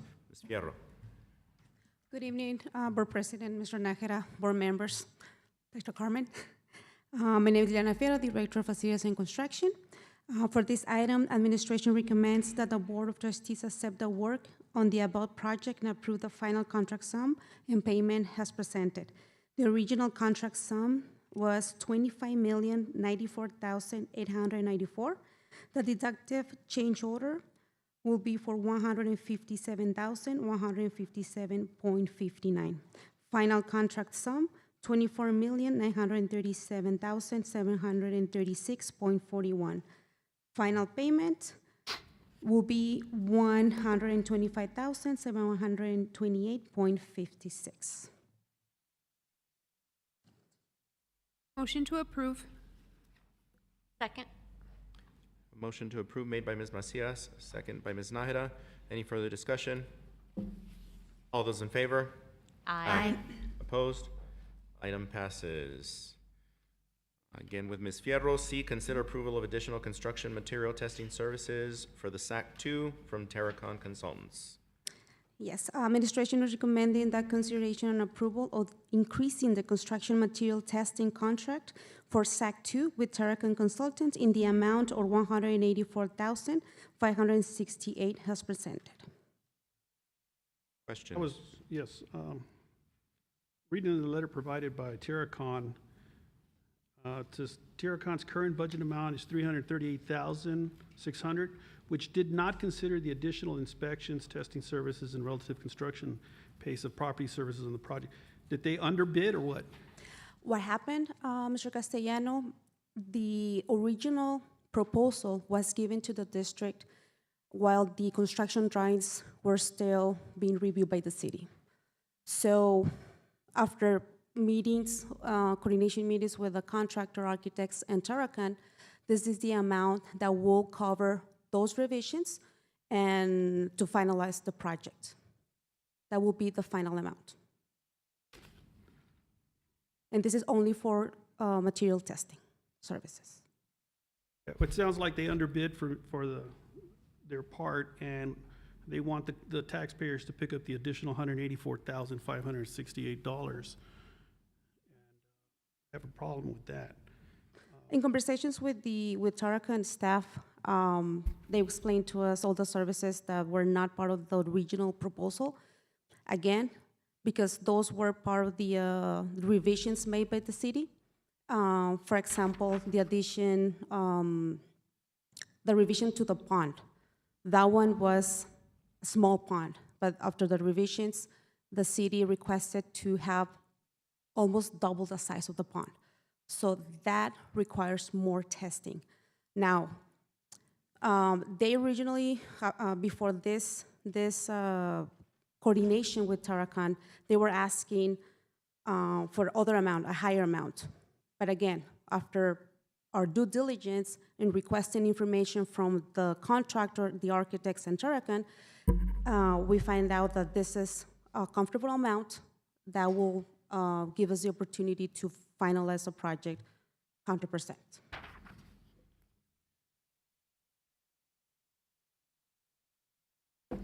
I feel like they underbid and are hitting the taxpayers for the additional amount, so I'll say no. But And let me add, in the original proposal, it says that the amount proposed is just a cost estimate, and it will depend on the final revisions. And we can provide you that information. Has this service been provided already? Excuse me? Has these services been provided? No, not yet, sir. So this is like the proposed amount that they feel will be needed for this project. So when they projected pretty much incorrectly. I understand some of it, and maybe this, I know it's probably hard for you to answer because you don't work for that company, but it sounds like they didn't, they should have done more due diligence. Obviously they've probably been doing this for a while, so they should have been able to foresee future things that may come up, but it does concern me too that they're asking for more, and it's like, this is what they do. They should have known better, and yet now they're coming back asking for more. So, and I understand some of it was, like I said, out of their control, but I do have some concern with them coming back and still, hey, well, we messed up, we didn't see this and we didn't see that. I think some of it could have been actually foreseen, and I understand there's other things that you can't see ahead of time. But there was, after reviewing this documentation, it did seem like a significant amount could have been foreseen that this was going to come down the pipe. So, I don't agree with it, but where I stand. Thank you. Thank you. Mr. Nájera? Yes, ma'am. Ms. Fierro, hi. Yes, ma'am. Thank you. Ms. Fierro, looking at the paperwork we have here on the schedule of fees, I see on every section just about charge for overtime. I'm sorry, and maybe I don't understand. Yes, yes, and you're correct. So they're giving us the unit price per hour for overtime and everything. Now, this is the amount that they feel comfortable to finish the project, but if they don't use the whole amount, that amount, the remaining amount will be back to the district. Will be given back to the district.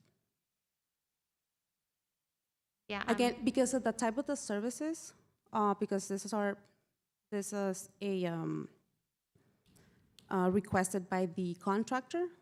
Sometimes, like I said, this type of services change the cost of the overall project because the drawings were not completed at that time of the proposal.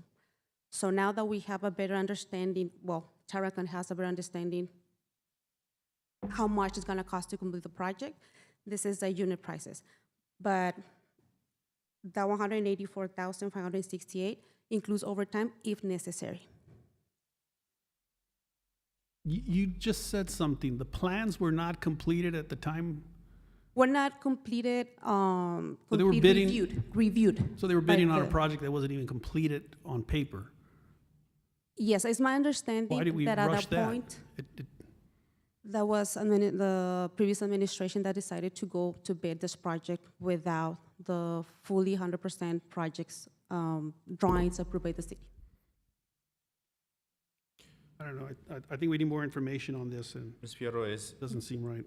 Is timing critical on this, or I know that we're gonna have another board meeting here pretty quick. Can we delay this for, I'm thinking maybe 2 weeks, which would be when the next board meeting would occur, or, I'm sorry, yes, the next anticipated meeting, or the November meeting, so we can get clarification on some of this. I mean, I understand what you're saying, that if the city reviewed the plan and said we had to double the size of the pond, and therefore more testing is required, then those are unanticipated, and I'm sure that it's not within our control to leave the pond, at our original size. We have to comply with what the city states, and therefore we also have to do the materials testing for it. It's just part of the project, so I understand all of that. But I also, I don't understand the component that Ms. Nahida asked about overtime. What I would say is that poor staff planning, if they're already, or maybe it's listed incorrectly, I don't know. Maybe that should say over space time, so what they think the entire time it's going to take, I don't know. But right now, the way that it's stated, it looks like we're paying for people to work overtime, and why would that be necessary among some of the other items? So is this time sensitive? It is, Mr. Nakara, but again, if we would like to receive more information on this, I will be more than happy to provide that information. Okay. Ms. Nahida? I'm done. Mhm. Ms. Fierro, I have one more, and this may be standard, and I don't know. But the very bottom says administration, a 5% cost will be added to all invoices. I don't know if that's standard. Seems excessive to me, but with that, because I think several board members do have concerns on this, I'd like to make a motion to table this item until next month. Postpone this item until next month. May I add a comment from Ms. Godina? Good afternoon, members of the board, President Nahida and Dr. Carmen. You are correct. There is a lot of overtime on this proposal that they have, and the overtime is because of the scheduling of all the concrete pour that's done at 2, 3, or 4 in the morning. And for them, their normal hours are from 7 to 4. So we have been doing a lot of the early pours just because of the construction that's going on in the city. We got to beat those concrete trucks.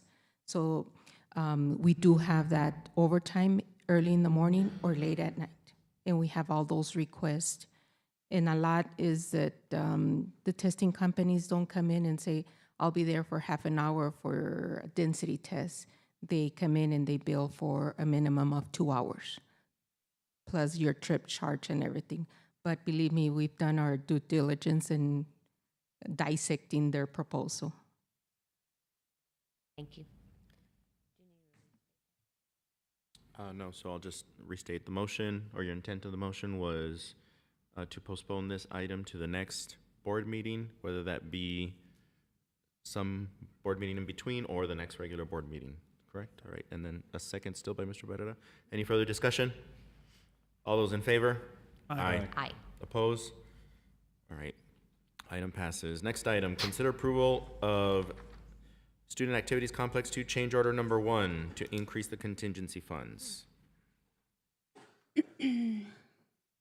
Okay, administration recommends consideration approval of increasing the contingency funds for SAC 2 to main general contractors in the amount of $1 million. Questions? Yes. Go ahead, Pablo. So when I look at a lot of this stuff, why wasn't this added in the original proposal? Is my question. The only item that I see on here would be item 13, which is requested by the fire department. So again, that's another item that's out of our hand, which I understand. But the rest should have been already foreseen. Or are we changing this? So as you can see, Mr. Barrera, items 9, 13, 14, 16 through 18, those haven't been approved yet. So we, the contractor submitted the changes. I have information on why we request, or the contractors requesting these CCRs, and responding to the question on why these items were not included in the scope of work. Some of them are from the authority having jurisdiction, owner request, and we'll say athletics, fine arts, maintenance department. So some of the items, and we can go through each one, but those are in the list from 1 through the 18 item. Those are already submitted for our review and for approval. For the other items, those are forecasted items that can be considered, reviewed, and then the contractor will bring them out to us for consideration. Okay, so the items 1 through 13, are those, so technically 1 through 12, are those additions that we are adding, or is that something that the contractor wants to add?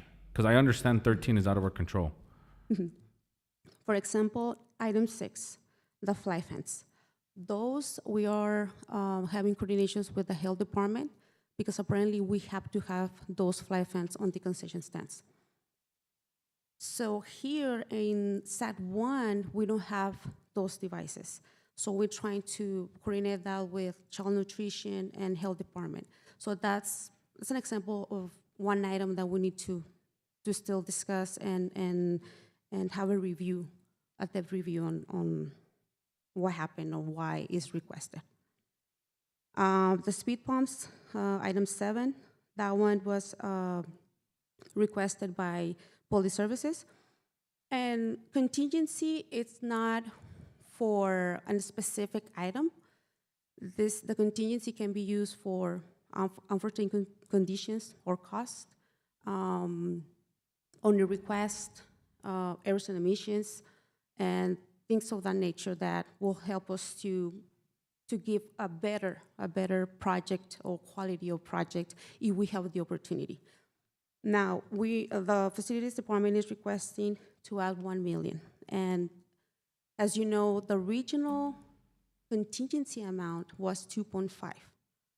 So after value engineering, cost analysis between SISD, the architect, and the contractor, that amount went down to $1 million.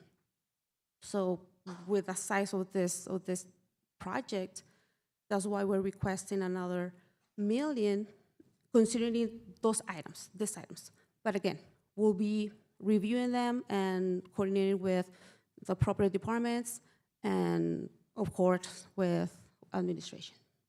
I guess my concern is just we're adding stuff that maybe should have already been looked at from the very beginning versus, I understand, like you said, number 6 on the bottom part of it was something that the health department requested. I understand 13, that's at the request of the fire department. Obviously, those are things that are out of our control, so I can see those items. But the rest, that's why I ask, are these things that we are adding, or is it just the contractor is requesting for these items? That's just my question. Yes, for example, we have, let me see. Most of them are owner request items. So we're requesting them? Yes, for Okay. example, item number 1, just to give you an idea. That one will give us the opportunity to have electrical outlets in the field level. So we are asking the contractor to, now that we have the opportunity, those electrical outlets were not part of the scope because we're not required. But because, considering the events, the future events, that's why we requested from the contractor to give us a cost. So those type of items that we can consider, again, to give the project a little bit or more upgrades or items that will benefit the project. Okay, thank you. Shouldn't it have been presented this way before, telling us, oh, this is what we're looking at? You had a bond presentation earlier in the meeting, and you talked about the SAC, but you didn't talk about changes that you want to bring forward at the request of the district. And now you're just asking for the money, and we have to ask, okay, what do you need it for? And now you're saying, oh, it's because of this and that. You should have presented it the other way. It seems like, okay, give us the money and we'll spend it how we want to. That's what I'm looking at. It wasn't up front. And again, if the contingency requested amount is not approved, we can continue with the 1 million. But again, sometimes we have requests that will benefit the project. Like the example I just mentioned. It's in coordination with the contractor. If those things, especially the unforeseen conditions, we still have unforeseen conditions. So having contingency available, that will help us a lot. If not, we'll have to bring every single item for your consideration. $1 million is a lot of money to just move forward and not bringing it to us as you need it, or we need to be transparent. We just missed that here. It took additional questions to find out, well, this is what we added, but this is what's required by fire marshals, and that should have been presented before. I don't know. I think we need additional time to review this too, also with the other one, because it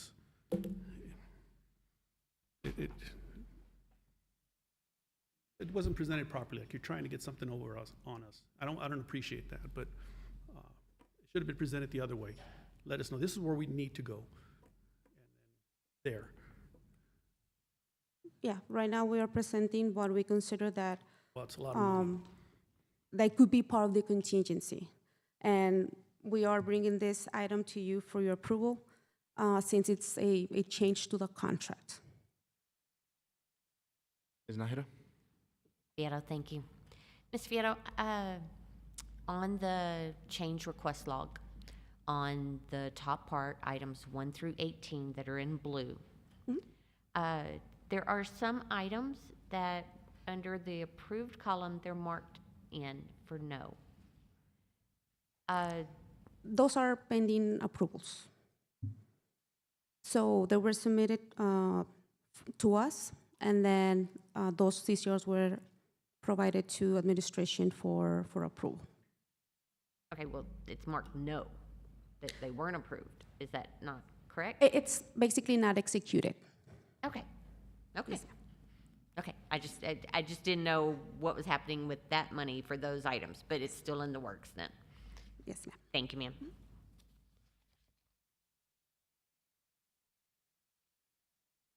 Further questions? If we don't approve at this time, what or how does that delay the project, or what is the implication? Right now, actually, we are below the 1 million that we have available. We cannot proceed with anything that will be over that 1 million. We can wait, but again, will not be able to accommodate some of the requests that we received, but that will be up to the board to decide.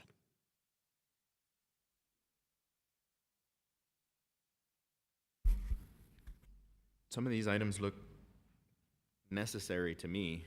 I mean, like the fly fans. Would it be helpful if it was for a lesser amount? No? Any amount. Said you have room right now to work on, under the contingency that we have available at this time, right? Yes, sir. Okay, then when we get to that point where we have to start moving beyond that, we have time to start asking for more. For example, and this is the total amount that you see there, only for the blue highlighted items, that's 1,030,000 if all the items are approved, okay? But not considering those have the end, we are below the 1 million. Now, if we consider all the items in yellow, that's a total of 1,785,640. That will be the amount that we will need to complete or have these items executed. And just to mention, for every project, and this is a construction best practice, when you have a budget, construction budget, you add the 5 to 10% for contingency. And again, as you know, for unforeseen conditions, on a request, things that were left off on the scope of work. So in this case, the original budget was 50 million. So that's why we have that 2.5 million at the beginning. But again, we're just asking to consider to have at least 1 million added to the contingency. Not at 2.5, but at least 1 million to this project. Yes, ma'am. If I may, I do want you to be comfortable with what you're approving. Would it be helpful if we brought you very specific information and whenever we do go to our next meeting? That way you have a very good understanding of where we are and where we need to be and the implications of what it does if we don't approve this amount, what if we do a different amount. I don't want you to feel forced into something just right now. I want y'all to feel comfortable with this. Yes. That would be appreciated. Yes. And Ms. Perez, I think what would be helpful is, like, some of these changes, why do we Yes. need them? You know, we want to be, I think there's a difference between when you weigh findings for site. You know, like I understand that. That's how are people going to navigate signage, et cetera. You know, well, we have a choice. We cannot put signs up and then, you know, people can struggle finding their way navigating around, but it's still a choice. But being able to tell the difference between, okay, are any of these items, make sure that none of these are extravagance. Correct. You know, it's just Yes. understanding exactly what they're for, why they're necessary, what the benefit is, why the change was necessary, you know, things like that. We have a lot of background information on it, like who requested it, what is it specifically, but I would prefer that it's done on a more casual setting and not so, I don't want you to feel rushed. I really don't want you to feel pressured on this one. I make a motion to postpone it to either the next scheduled or anticipated board meeting, either within 2 weeks or the next regular board meeting. Second. A motion to postpone made by Mr. Barrera, second by Mr. Castellano. Any further discussion? All those in favor? Aye. Opposed? Item is postponed. 9E, consider approval of temporary construction easement at William D. Slider Middle School. Ms. Perez and Mr. Padilla. Good evening again. We do have a recommendation for a temporary construction easement, and Mr. Padilla is available if you have any very specific questions. Mr. Padilla, you want to join? I don't have any questions. I know that we discussed this in finance, I think it was, and it's Yes, sir. typical of the easements that we've seen. I recall seeing at least two in recent history, one at John Drugan for the same purpose and one over at Montwood High School. and it's so that they can take down the chain link fence that currently surrounds the drainage ponds, and instead raise a rock wall. Of course, it looks a lot nicer. We are on the benefiting side of this easement. Right. So, questions here? Motion to approve. Second. Motion to approve made by Ms. Macias, second by Mr. Barrera. Any further discussion? All those in favor? Aye. Aye. Opposed? Item passes. Thank you. F, consider approval of purchasing SISD RFP number E 2245, Special Education Instruction Materials and Services. Dr. Jansen and Ms. Garcia.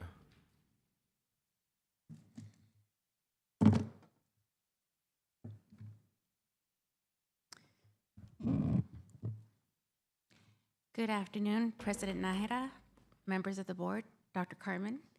The Special Education Department has had several years where we've been working with N2Y as our alternative curriculum for our students with significant disabilities, cognitive disabilities. What it provides a foundation for their learning that is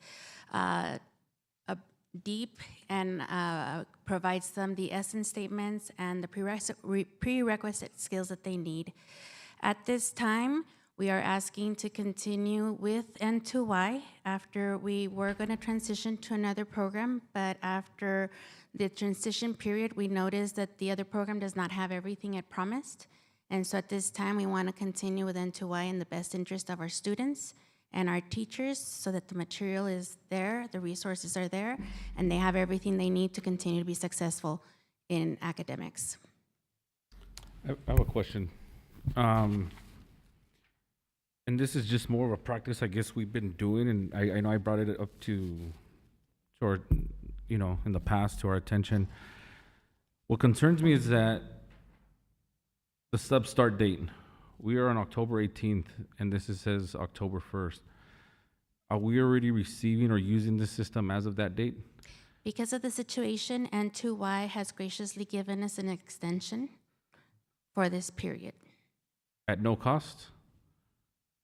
Well, they'll end up charging us, sir. So why wasn't, I guess my question, why wasn't this brought up in September's board meeting? Because now it's like, I feel, and I mean, it's hard because this is our special need kids, but I don't like approving something that could have been done and should have been done either a month ago or 2 months ago, because now we've already started it and we're already using the services, and it's like. And we agreed, Mr. Barrera, you are correct. The issue was that the other company that we were transitioning into, we were still using N2Y as a transition period because we started with the other program in July, and teachers got their first training July 28th, and we knew that it was too soon and too fast for them to learn a new curriculum. So we held on for a 3-month period. During those 3 months is when we realized that the other program was not gonna have everything. We did vet them.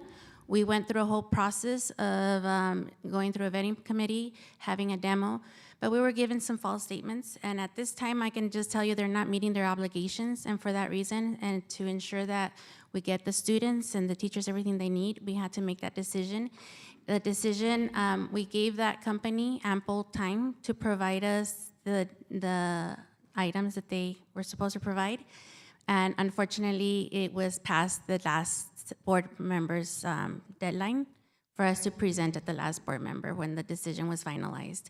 And we are working with Mr. Blanco and our finance department to end that deal with the other company, which will end up saving the district some money in the long run. So you guys have been using this for a while, the system? N2Y has been our program that we've used for over 14 years, yes, sir. Okay. And this is just a program to, and I'm curious how this program works. This is just to aid, not replace the position of the SPED teacher? Absolutely not, sir. It's the curriculum. Our students in alternative curriculum, they need to be working on standards that are aligned to our TEKS, grade level TEKS. However, if they have their disability does not allow it, What the state has provided is our essence statements, which are kind of like the summary of the most important concept that the student needs to learn. However, those students need some prerequisite skills that build up to it depending on the individual student. N2Y provides the curriculum. It has 3 different versions to help differentiate and meet the specific needs of our students. It provides benchmarks and assessments and everything for the teachers to be able to progress monitor. So it's just the curriculum. It's almost like the textbook, but for our teachers in the units. Thank you, and I appreciate the honesty. I just want to make sure, Dr. Carmen, when we have an issue like that with those dates, that, you know, we jump on it ahead of time instead of after the fact. Mr. Barrera, I also wanted to add that there's also a progress monitoring feature to this curriculum, so it helps the teachers to gauge the student learning progress to determine whether or not there needs to be some sort of adjustment to the lessons for the students. Okay, thank you. Castellano. Okay, along the lines of Mr. Barrera's questioning, RFP number 2245, E2245, this was brought up back in April at a finance meeting. And you were requesting $350,000, it's current $350,000, you were trying to add another $575,000. And it says the same thing, for board approved solicitation for special education instructional materials and services. Is this the same company? No. Back then? So this RFP is a bid for different vendors. There's various vendors on it. It's all the different vendors that we use for instructional materials in our special education. The 350 is the total of that RFP. So we use it for different vendors, different ways. So it's just that at this point, we set it at 350.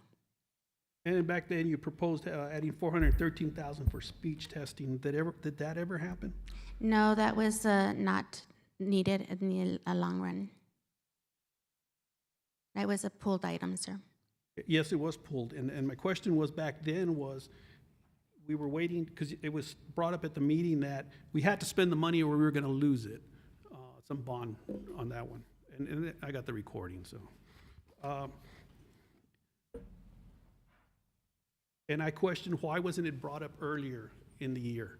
That, you know, we were in April when the school started the previous year, and nobody, like, you sat on the money and didn't take no action. And some of this also asked for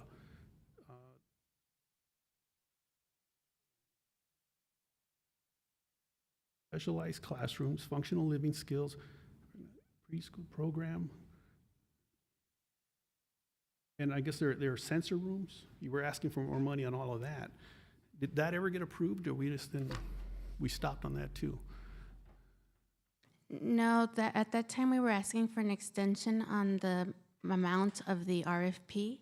You wanted to go up to 925,000.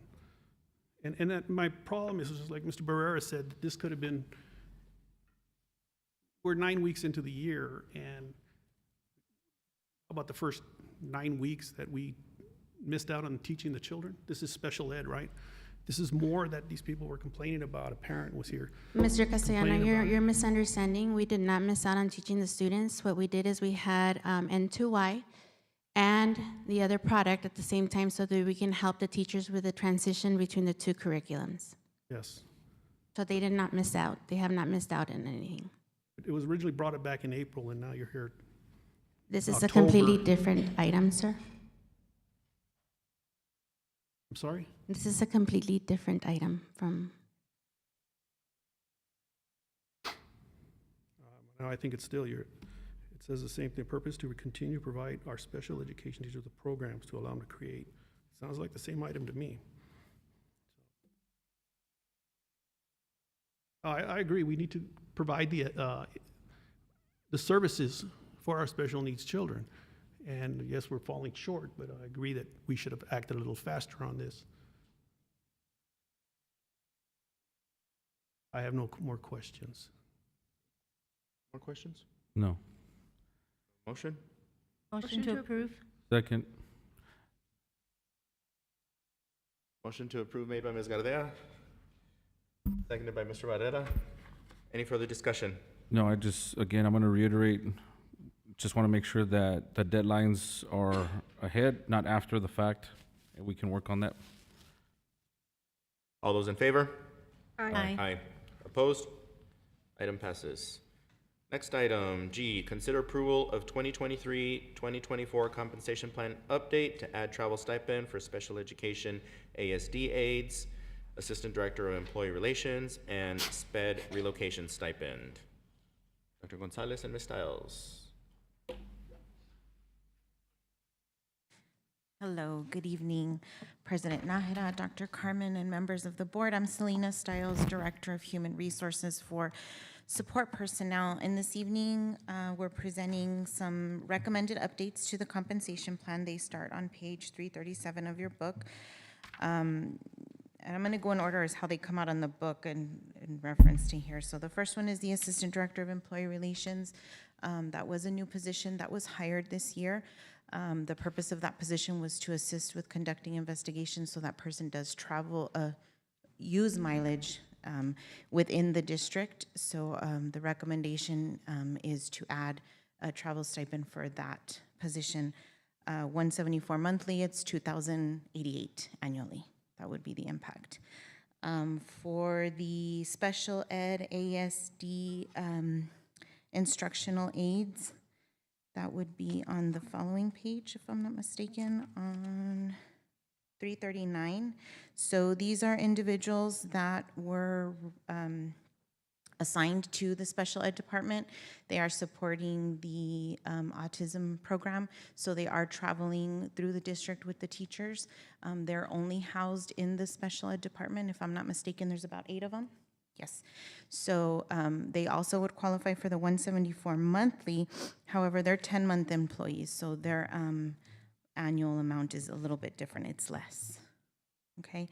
And then the last item, and it's not in the book, is a special education relocation stipend. So that stipend, the purpose of that stipend is to entice applicants to our district for the diagnostician positions, the speech language pathologist, and the school psychologist. So it would apply to individuals that live 50 miles outside of the district and are willing to relocate and come and work in the district for those positions, and the amount would be $5,000. Any questions? Would these stipends be retroactive? For the ASD special ed, yes. Thank you, Ms. Gardea, for bringing that up. Yes, our intention is to apply it retroactively to the start of their position. Other questions? Motion to approve. Second. Motion to approve made by Ms. Macias, second by Mr. Barrera. Any further discussion?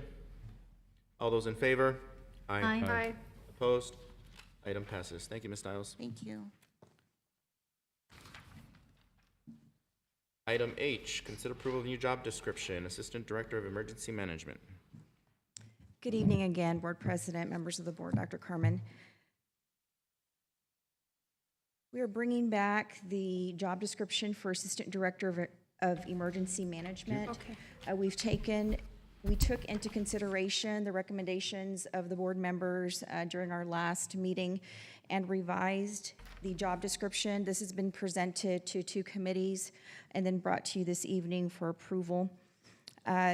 We utilized the TASB job description model and also requested feedback from the Texas Safety Center on their recommendations. And so the changes are that we are now requiring a bachelor's degree or equivalent experience in criminal justice, emergency management, or related field. A master's degree is now preferred, and we have added the knowledge and skills of emergency operations planning, National Incident Management System, NIMS, Incident Command System, and Federal Emergency Management Agency procedures. Knowledge of health and school safety programs and applicable laws, and knowledge of local, state, and federal response procedures.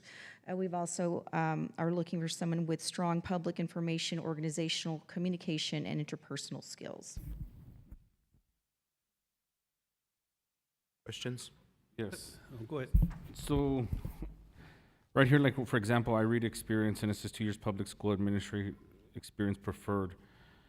Are you gonna take that over the 3 years of emergency management operation planning? Because, I mean, obviously, that's the bread and butter, that's what they should know. I just want to make sure that I'd rather have somebody who has the 3 years of emergency management versus somebody who just has 2 years of public administrative services, because, I mean, the emergency management fits more the job description, and that we're gonna make that a priority and not the administrative experience. I know it says preferred, but I guess I want it for the record that we're gonna focus more on the emergency management experience versus the administrative experience. Well, these are the minimum qualifications, and candidates will come with various backgrounds and experiences. So we'll have to look at each candidate collectively to see what experiences they carry. But most definitely, it's on the job description and very important in this position. I like the improvements you made on the emergency management. Yes, of course, somebody by mid-level management certification preferred. I would have something more actually served as an incident commander on a critical incident. That should be preferred. Or actually worked in a position in OEM, whether it's the finance, the planning, the operations, experience in that. To me, that's preferred, because when it all falls apart, principal's not going to know how to handle it. I mean, yeah, you included the ICS, and that's very important because those forms are something else to fill out in an emergency management situation, but you have to document it properly, which is good. It's an improvement. I would take out the preferred, and well, masters, because you put masters preferred, but So I think the importance should be on the actual emergency management part, because as a mid-level, mid-management principal certification, it's irrelevant, because when it all falls apart, you need somebody who actually handled something like this before. And I understand, Mr. Graciano, we did, again, as I mentioned, review the TASB model job description and ask for the job description recommended by the Texas Safety Center, and those qualifications were combined. Again, and also another reminder is that we do have our police department who also is involved in our incident command procedures and processes. Another thing I want to point out is that what's in the board book is not what you gave us today. Yes, sir. So what's in your book is the original draft, and the copy that you've received this evening is the copy that was presented to 2 committees. You just didn't post it 72 hours. Yes, my apologies, sir.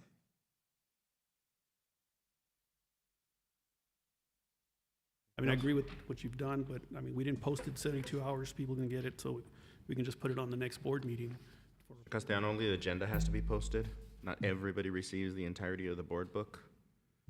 Are you going to make the changes to the actual director position too? We can very well revisit that. You have an opening now, right? We do, sir. Well, if we're able to approve it today without any problems, then yeah, I'll approve this. Thank you. Second? I don't know. Yes, motion to approve. Motion to approve made by Mr. Castellano, seconded by Mr. Barrera. Any further discussion? All those in favor? Aye. Aye. Opposed? Item passes. Thank you. Item I, discussion and possible action regarding policy BED local. Mr. Castellano. Yes. I sense that there's going to be a need for some discussion about this, and in particular legal issues that I understand from Mr. Castellano's previous comments he may have. So I would recommend that the initial discussion of this be conducted in closed session so I can answer the legal issues. If you have questions, there's something else you want to discuss now, obviously you're free to do it. But with respect to advice from us concerning the operational needs of that policy and how it works with open meetings, I would discuss that with you in closed session. Then you can come out and have a debate over how you want your policy to be structured, because that is completely up to you as a board. So yes, I want full clarification. That way we don't have any questions. We can come out and do the right thing. So then what I would suggest is that you Board President Nahara, when you read the executive session language for the items that we're going to take up, if you would add item 9I to closed session. Okay. Thank you. So we'll continue and bring this item back after executive session? Yes. Okay, sounds good. Item 9J, discussion and possible action regarding Walter E. Clark Middle School staffing. Castellano? Yes, I see some people coming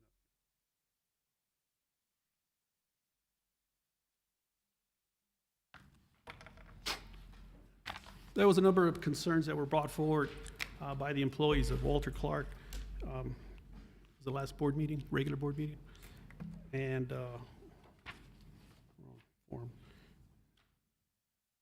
one of them was the reduction in staffing because we lost a certain number of students.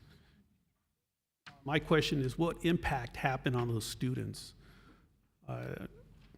Was it significant? Was it in the best interest of the children to have this either overpopulate the classroom or have them kicked out? I want to know what happened with that. Good evening, again, for trustees, Dr. Carmen. We didn't lose any students. With the opening of East Lake Middle School, which is a new school and it's something positive for the district, a lot of students were relocated automatically. And also when that happened, we relocate teachers. That's the staffing process, normal. When we evaluate 3 times every year, we monitor HR department every single school, and we monitor the ratio of students and staff. So in this particular case, we didn't lose any kids. The kids are in the district. It's just that most of them went to East Lake Middle School. And then we also work in relocate teachers. What was the impact to the students that were taking these art classes? You got rid of a teacher. They were not taken. Like, No. What, do they still have art class? Do they still have? Oh, the Clark Middle School? Yeah, the teacher, yeah. Do you want to? Good evening, Dr. Carmen, President Nahara, Trustees, Enriqueta, Assistant Superintendent of Middle Schools. So in this case, Mr. Castellano, the second teacher is still at Clark Middle School. And so based on the campus needs and the decision of the principal, based on the allotment of the employees, the teachers that she has allotted, she decided that in the best interest of her campus, keeping that second art teacher would be beneficial to her campus. So the students still have both teachers on campus. That was my question. Yes, sir. Okay. It showed a drop in students. Clark is not part of the feeder pattern of East Lake. How did that affect? So the simplest way of answering that is that Clark was an overflow campus for Enzer. And so Enzer has been over 1,000 students for quite a while. So those extra students would then have the choice to be overflowed, or not the choice, they would be overflowed just due to capacity to Clark. So when East Lake Middle was built, that process for them to be overflowed to Clark was no longer needed because the overflow really was taken care of by East Lake Middle. So you've got 1,000 students that you can house at East Lake Middle. They have 664 right now. So those 60 to 80 kids that would usually get overflowed were no longer being overflowed because we have a brand new campus between both campuses now. So it didn't affect any students attending any art class. They kept the teacher there, everything's fine. That's correct. And that's my concern. We are a school district. I want to make sure we have the best for the kids. And that's why I argue a lot of this money stuff, because I'd rather see it go to a classroom, go to a teacher, get art teachers for each school when we don't have that, get music teachers for each school. We don't have that. You know, we're falling short on the students. You know, we have the SPED issue we're addressing right now. We need to raise the bar and perform at a higher standard, because that's what's expected from the Socorro Independent School District, and not what everybody was complaining about that meeting. Keep the standard up. When it comes to the kids, that's what we're here for, period. And I'll still sit there and fight for the SPED fight, make sure we treat them right too. I know we've lost programs because they were abused or whatever. The WIN program, what it was, we got rid of that, but we don't have anything in its place to help those kids on the bubble. And I think we need a project there to help them, because that's what we're here for, not wait another year or another year, another 2 years, 3 years to help them. Okay, we need to take action now, because we're just losing time with our children. You know, that's important. We had a parent here tonight, passionate, that she wants help. And that's what we're here for. Your salaries come from them. You know, I got elected by them. We all got elected by them. And we have to answer to them. And that's what, I want to hear the correct answers, hear what we're doing the right thing. The last part of this, what was going on at Clark was fighting or teachers getting assaulted. What's the story on that? We don't have any story about. Yes, there was some about an assistant principal, I believe, got punched in the face on a fight, and it was happening at Clark. No. Can you look into that and, Yes, sir. get back to us on that? We will look into Yes, that, sir. you know, Yes. it's law enforcement, I guess they would have that information. Of course. That is a concern. HR department will look into that, sir. Okay, I appreciate that. I hope I answered the questions or got the right answers to the people that came up here to address their concerns. And they can always reach out if they feel that we're not right, but I think we're on the right path. Any questions? So again, our teacher's gonna, or both our teachers are gonna stay there for the remainder of the year. Yes, the extra art teacher is gonna stay there for the remainder of the school year. Okay, now how would that look, how is that gonna impact for next year? How are the kids, are enough kids gonna have the opportunity to be in our class, or we're gonna have to tell them no?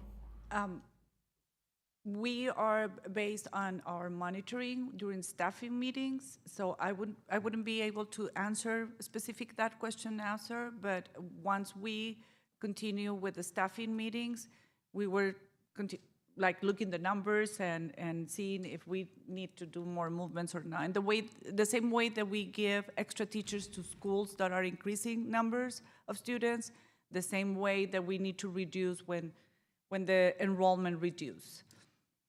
Mr. Herrera, I got more of a, I guess since you're the one that oversees middle schools, correct? Yes, sir. I just want to make sure that, obviously, that standard was already set for the kids, the opportunity for art class. I mean, I'm just going to ask that we continue to set that standard for them next year, because it's already been set this year, and that we don't tell a kid, no, you can't do art because we don't have a teacher for you. Correct. So we And can just monitor that ahead of time and just stay proactive on that. I would most appreciate definitely. it. Sounds good. Thank you, sir. I just wanted to share a little feedback. I know that it's very difficult. I can tell you from my experience as a counselor, it's very difficult because classes like art are in high demand. And so to give it to every single child sometimes becomes a problem because we want to keep class sizes small.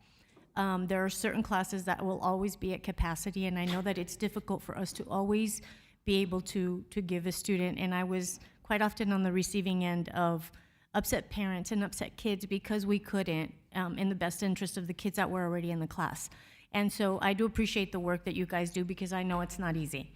I know it's very, very hard to be on the other side and saying, I'm sorry, the class is at capacity, and every parent wants the best for their kids. And I think, like Mr. Castellano said, we all want what's best for our kids, but we also understand that class size is important. And so we do have to, and for the teacher's sake too, and we understand that the limits and the ratios are important. But thank you. Thank you for the work you all did at Clark. Thank you for those kids. Thank you for your comment. Good. Moving on to the next item, item number 10, executive session. The meeting is to be closed for discussion with legal counsel regarding the status of A. Velasquez v. SISD, cause number 2022 DCV 3170, and pending settlement demand. For item 9I, regarding policy BED local, to discuss personnel and real estate matters, to consider administrative recommendations for Director of Emergency Management, assistant principal positions at America's High School, Campestre Elementary School, El Dorado High School, and Socorro Middle School under Texas Government Code Sections 551.071, 551.072, and 551.074. It is still Wednesday, October 18th, and the time is 8:22.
Good evening, we're back in session. It is still Wednesday, October 18th. The time is 9:26. And again, we've confirmed a quorum. We'll continue with new business. Item 11A, discussion and possible action regarding A. Velasquez VSISD, cause number 2022, DCV 3170, and pending settlement demand. Mr. Thank Blanco. you, Board President Nahara, Dr. Carmen, members of the board. Along with Walsh Gallegos Legal Counsel Leandro Ortiz, we gave you an update on the status of this lawsuit and the current pending demand for settlement. Based on our discussion, it's my understanding that the board is willing to entertain a motion to authorize Ms. Ortiz and administration to pursue settlement discussions in this case on the terms discussed in closed session. Motion to approve? Second.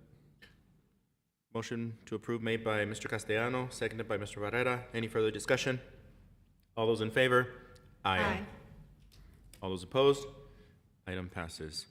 My apologies, I should have started with item 9I, which we pulled for executive session, so I will return now to item 9I, discussion and possible action regarding policy BED local. Thank you again, Board President Nahara, Dr. Carmen, members of the board. Follow up on Mr. Castellanos' questions regarding the way that policy functions. I gave you a summary of that in closed session, and based on that advice in our discussion, it's my understanding that the board would like to make a motion to direct the administration to explore technology for translation at meetings. Motion to approve? Second. Motion made by Ms. Gardea, seconded by Mr. Barrera. Any further discussion? All those in favor? Aye. Opposed? Item passes. Continuing then with new business, 11B, approval of administrative recommendations. We'll start with number 1, Director of Emergency Management. Sir, thank you, Mr. Nahara. President Nahara, members of the board, administration recommends Ronald Livermore to assume the role and responsibilities as the new Director of Emergency Management. Motion to approve? Second. Motion to approve made by Mr. Castellano, seconded by Mr. Herrera. Discussion? All those in favor? Aye. Aye. Opposed? Item passes. Congratulations, Mr. Liverpool. On to assistant principals. First one, America's High School, Dr. Carmen. President Nahara, members of the board, administration recommends Hector Pettis to assume the role and responsibilities as the new assistant principal of America's High School. Motion to approve. Second. Motion to approve made by Mr. Barrera, second by Ms. Macias. Discussion? All those in favor? Aye. Opposed? Item passes. Congratulations, Mr. Erras. Campestre Elementary School, Dr. Carmen. President Nahara, members of the board, administration recommends Jennifer Ham McCullough to assume the role and responsibilities as the new assistant principal of Campestre Elementary School. To approve? Second. Motion made by Ms. Gardea, seconded by Ms. Macias. Discussion? All those in favor? Aye. Aye. Opposed? Item passes. Congratulations, Ms. McCullough. El Dorado High School. President Nahara, members of the board, administration recommends Nancy Ojeda to assume the role and responsibilities as the new assistant principal of El Dorado High School. Motion to approve? Second. Motion to approve made by Ms. Gardea, second by Ms. Macias. Discussion? All those in favor? Aye. Opposed? Congratulations, Ms. Ojeda. And the last one, Socorro Middle School. Yes, sir. President Nahara, members of the board, administration recommends Miriam Esparza to assume the role and responsibilities as the new assistant principal of Socorro Middle School. Motion to approve. Second? Motion to approve made by Mr. Barrera, seconded by Mr. Castellano. Discussion? All those in favor? Aye. Opposed? Item passes as well. Congratulations, Ms. Esparza. That's it. All right. Moving on to item number 12, a closed session to address employee grievance filed by D. Sanchez Renteria. We'll close the meeting of the Board of Trustees to be held to consider and hear the Level 3 appeal on the grievance filed by D. Sanchez Herrera under Texas Government Code Section 551.074. We're moving to closed session. The time is 9:30. The date is still Wednesday, 10/18. And again, we do have a quorum.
We're back from executive session. The date is still Wednesday, October 18th. The time is 10:52, and we still have a quorum. Item 13A, discussion and possible action regarding the Level 3 grievance appeal filed by D. Sanchez Renteria. Mr. Blanco. Thank you, Board President Nahara, Dr. Carmen, members of the board. And the board had an opportunity to deliberate regarding the grievance that you all just heard, filed by Ms. Darlene Sanchez Renteria. It's my understanding, based on the board's discussion, that you would like to entertain a motion to direct Dr. Carmen and the administration to review current training provided to principals on safety, communication regarding safety issues, and to include an overall report on the current ADR process. Motion to approve. Clarification, ARD. I'm sorry, ADR's Alternative Dispute Resolution. I'm a lawyer, it's stuck in the back of my head. ARD, yes. Second. Motion made by Ms. Macias, seconded by Mr. Herrera. This time I got it right. Any further discussion? All those in favor? Aye. Opposed? Item passes. There being no further business before this board, we are adjourned. It is still October 18th, and the time is 10:53.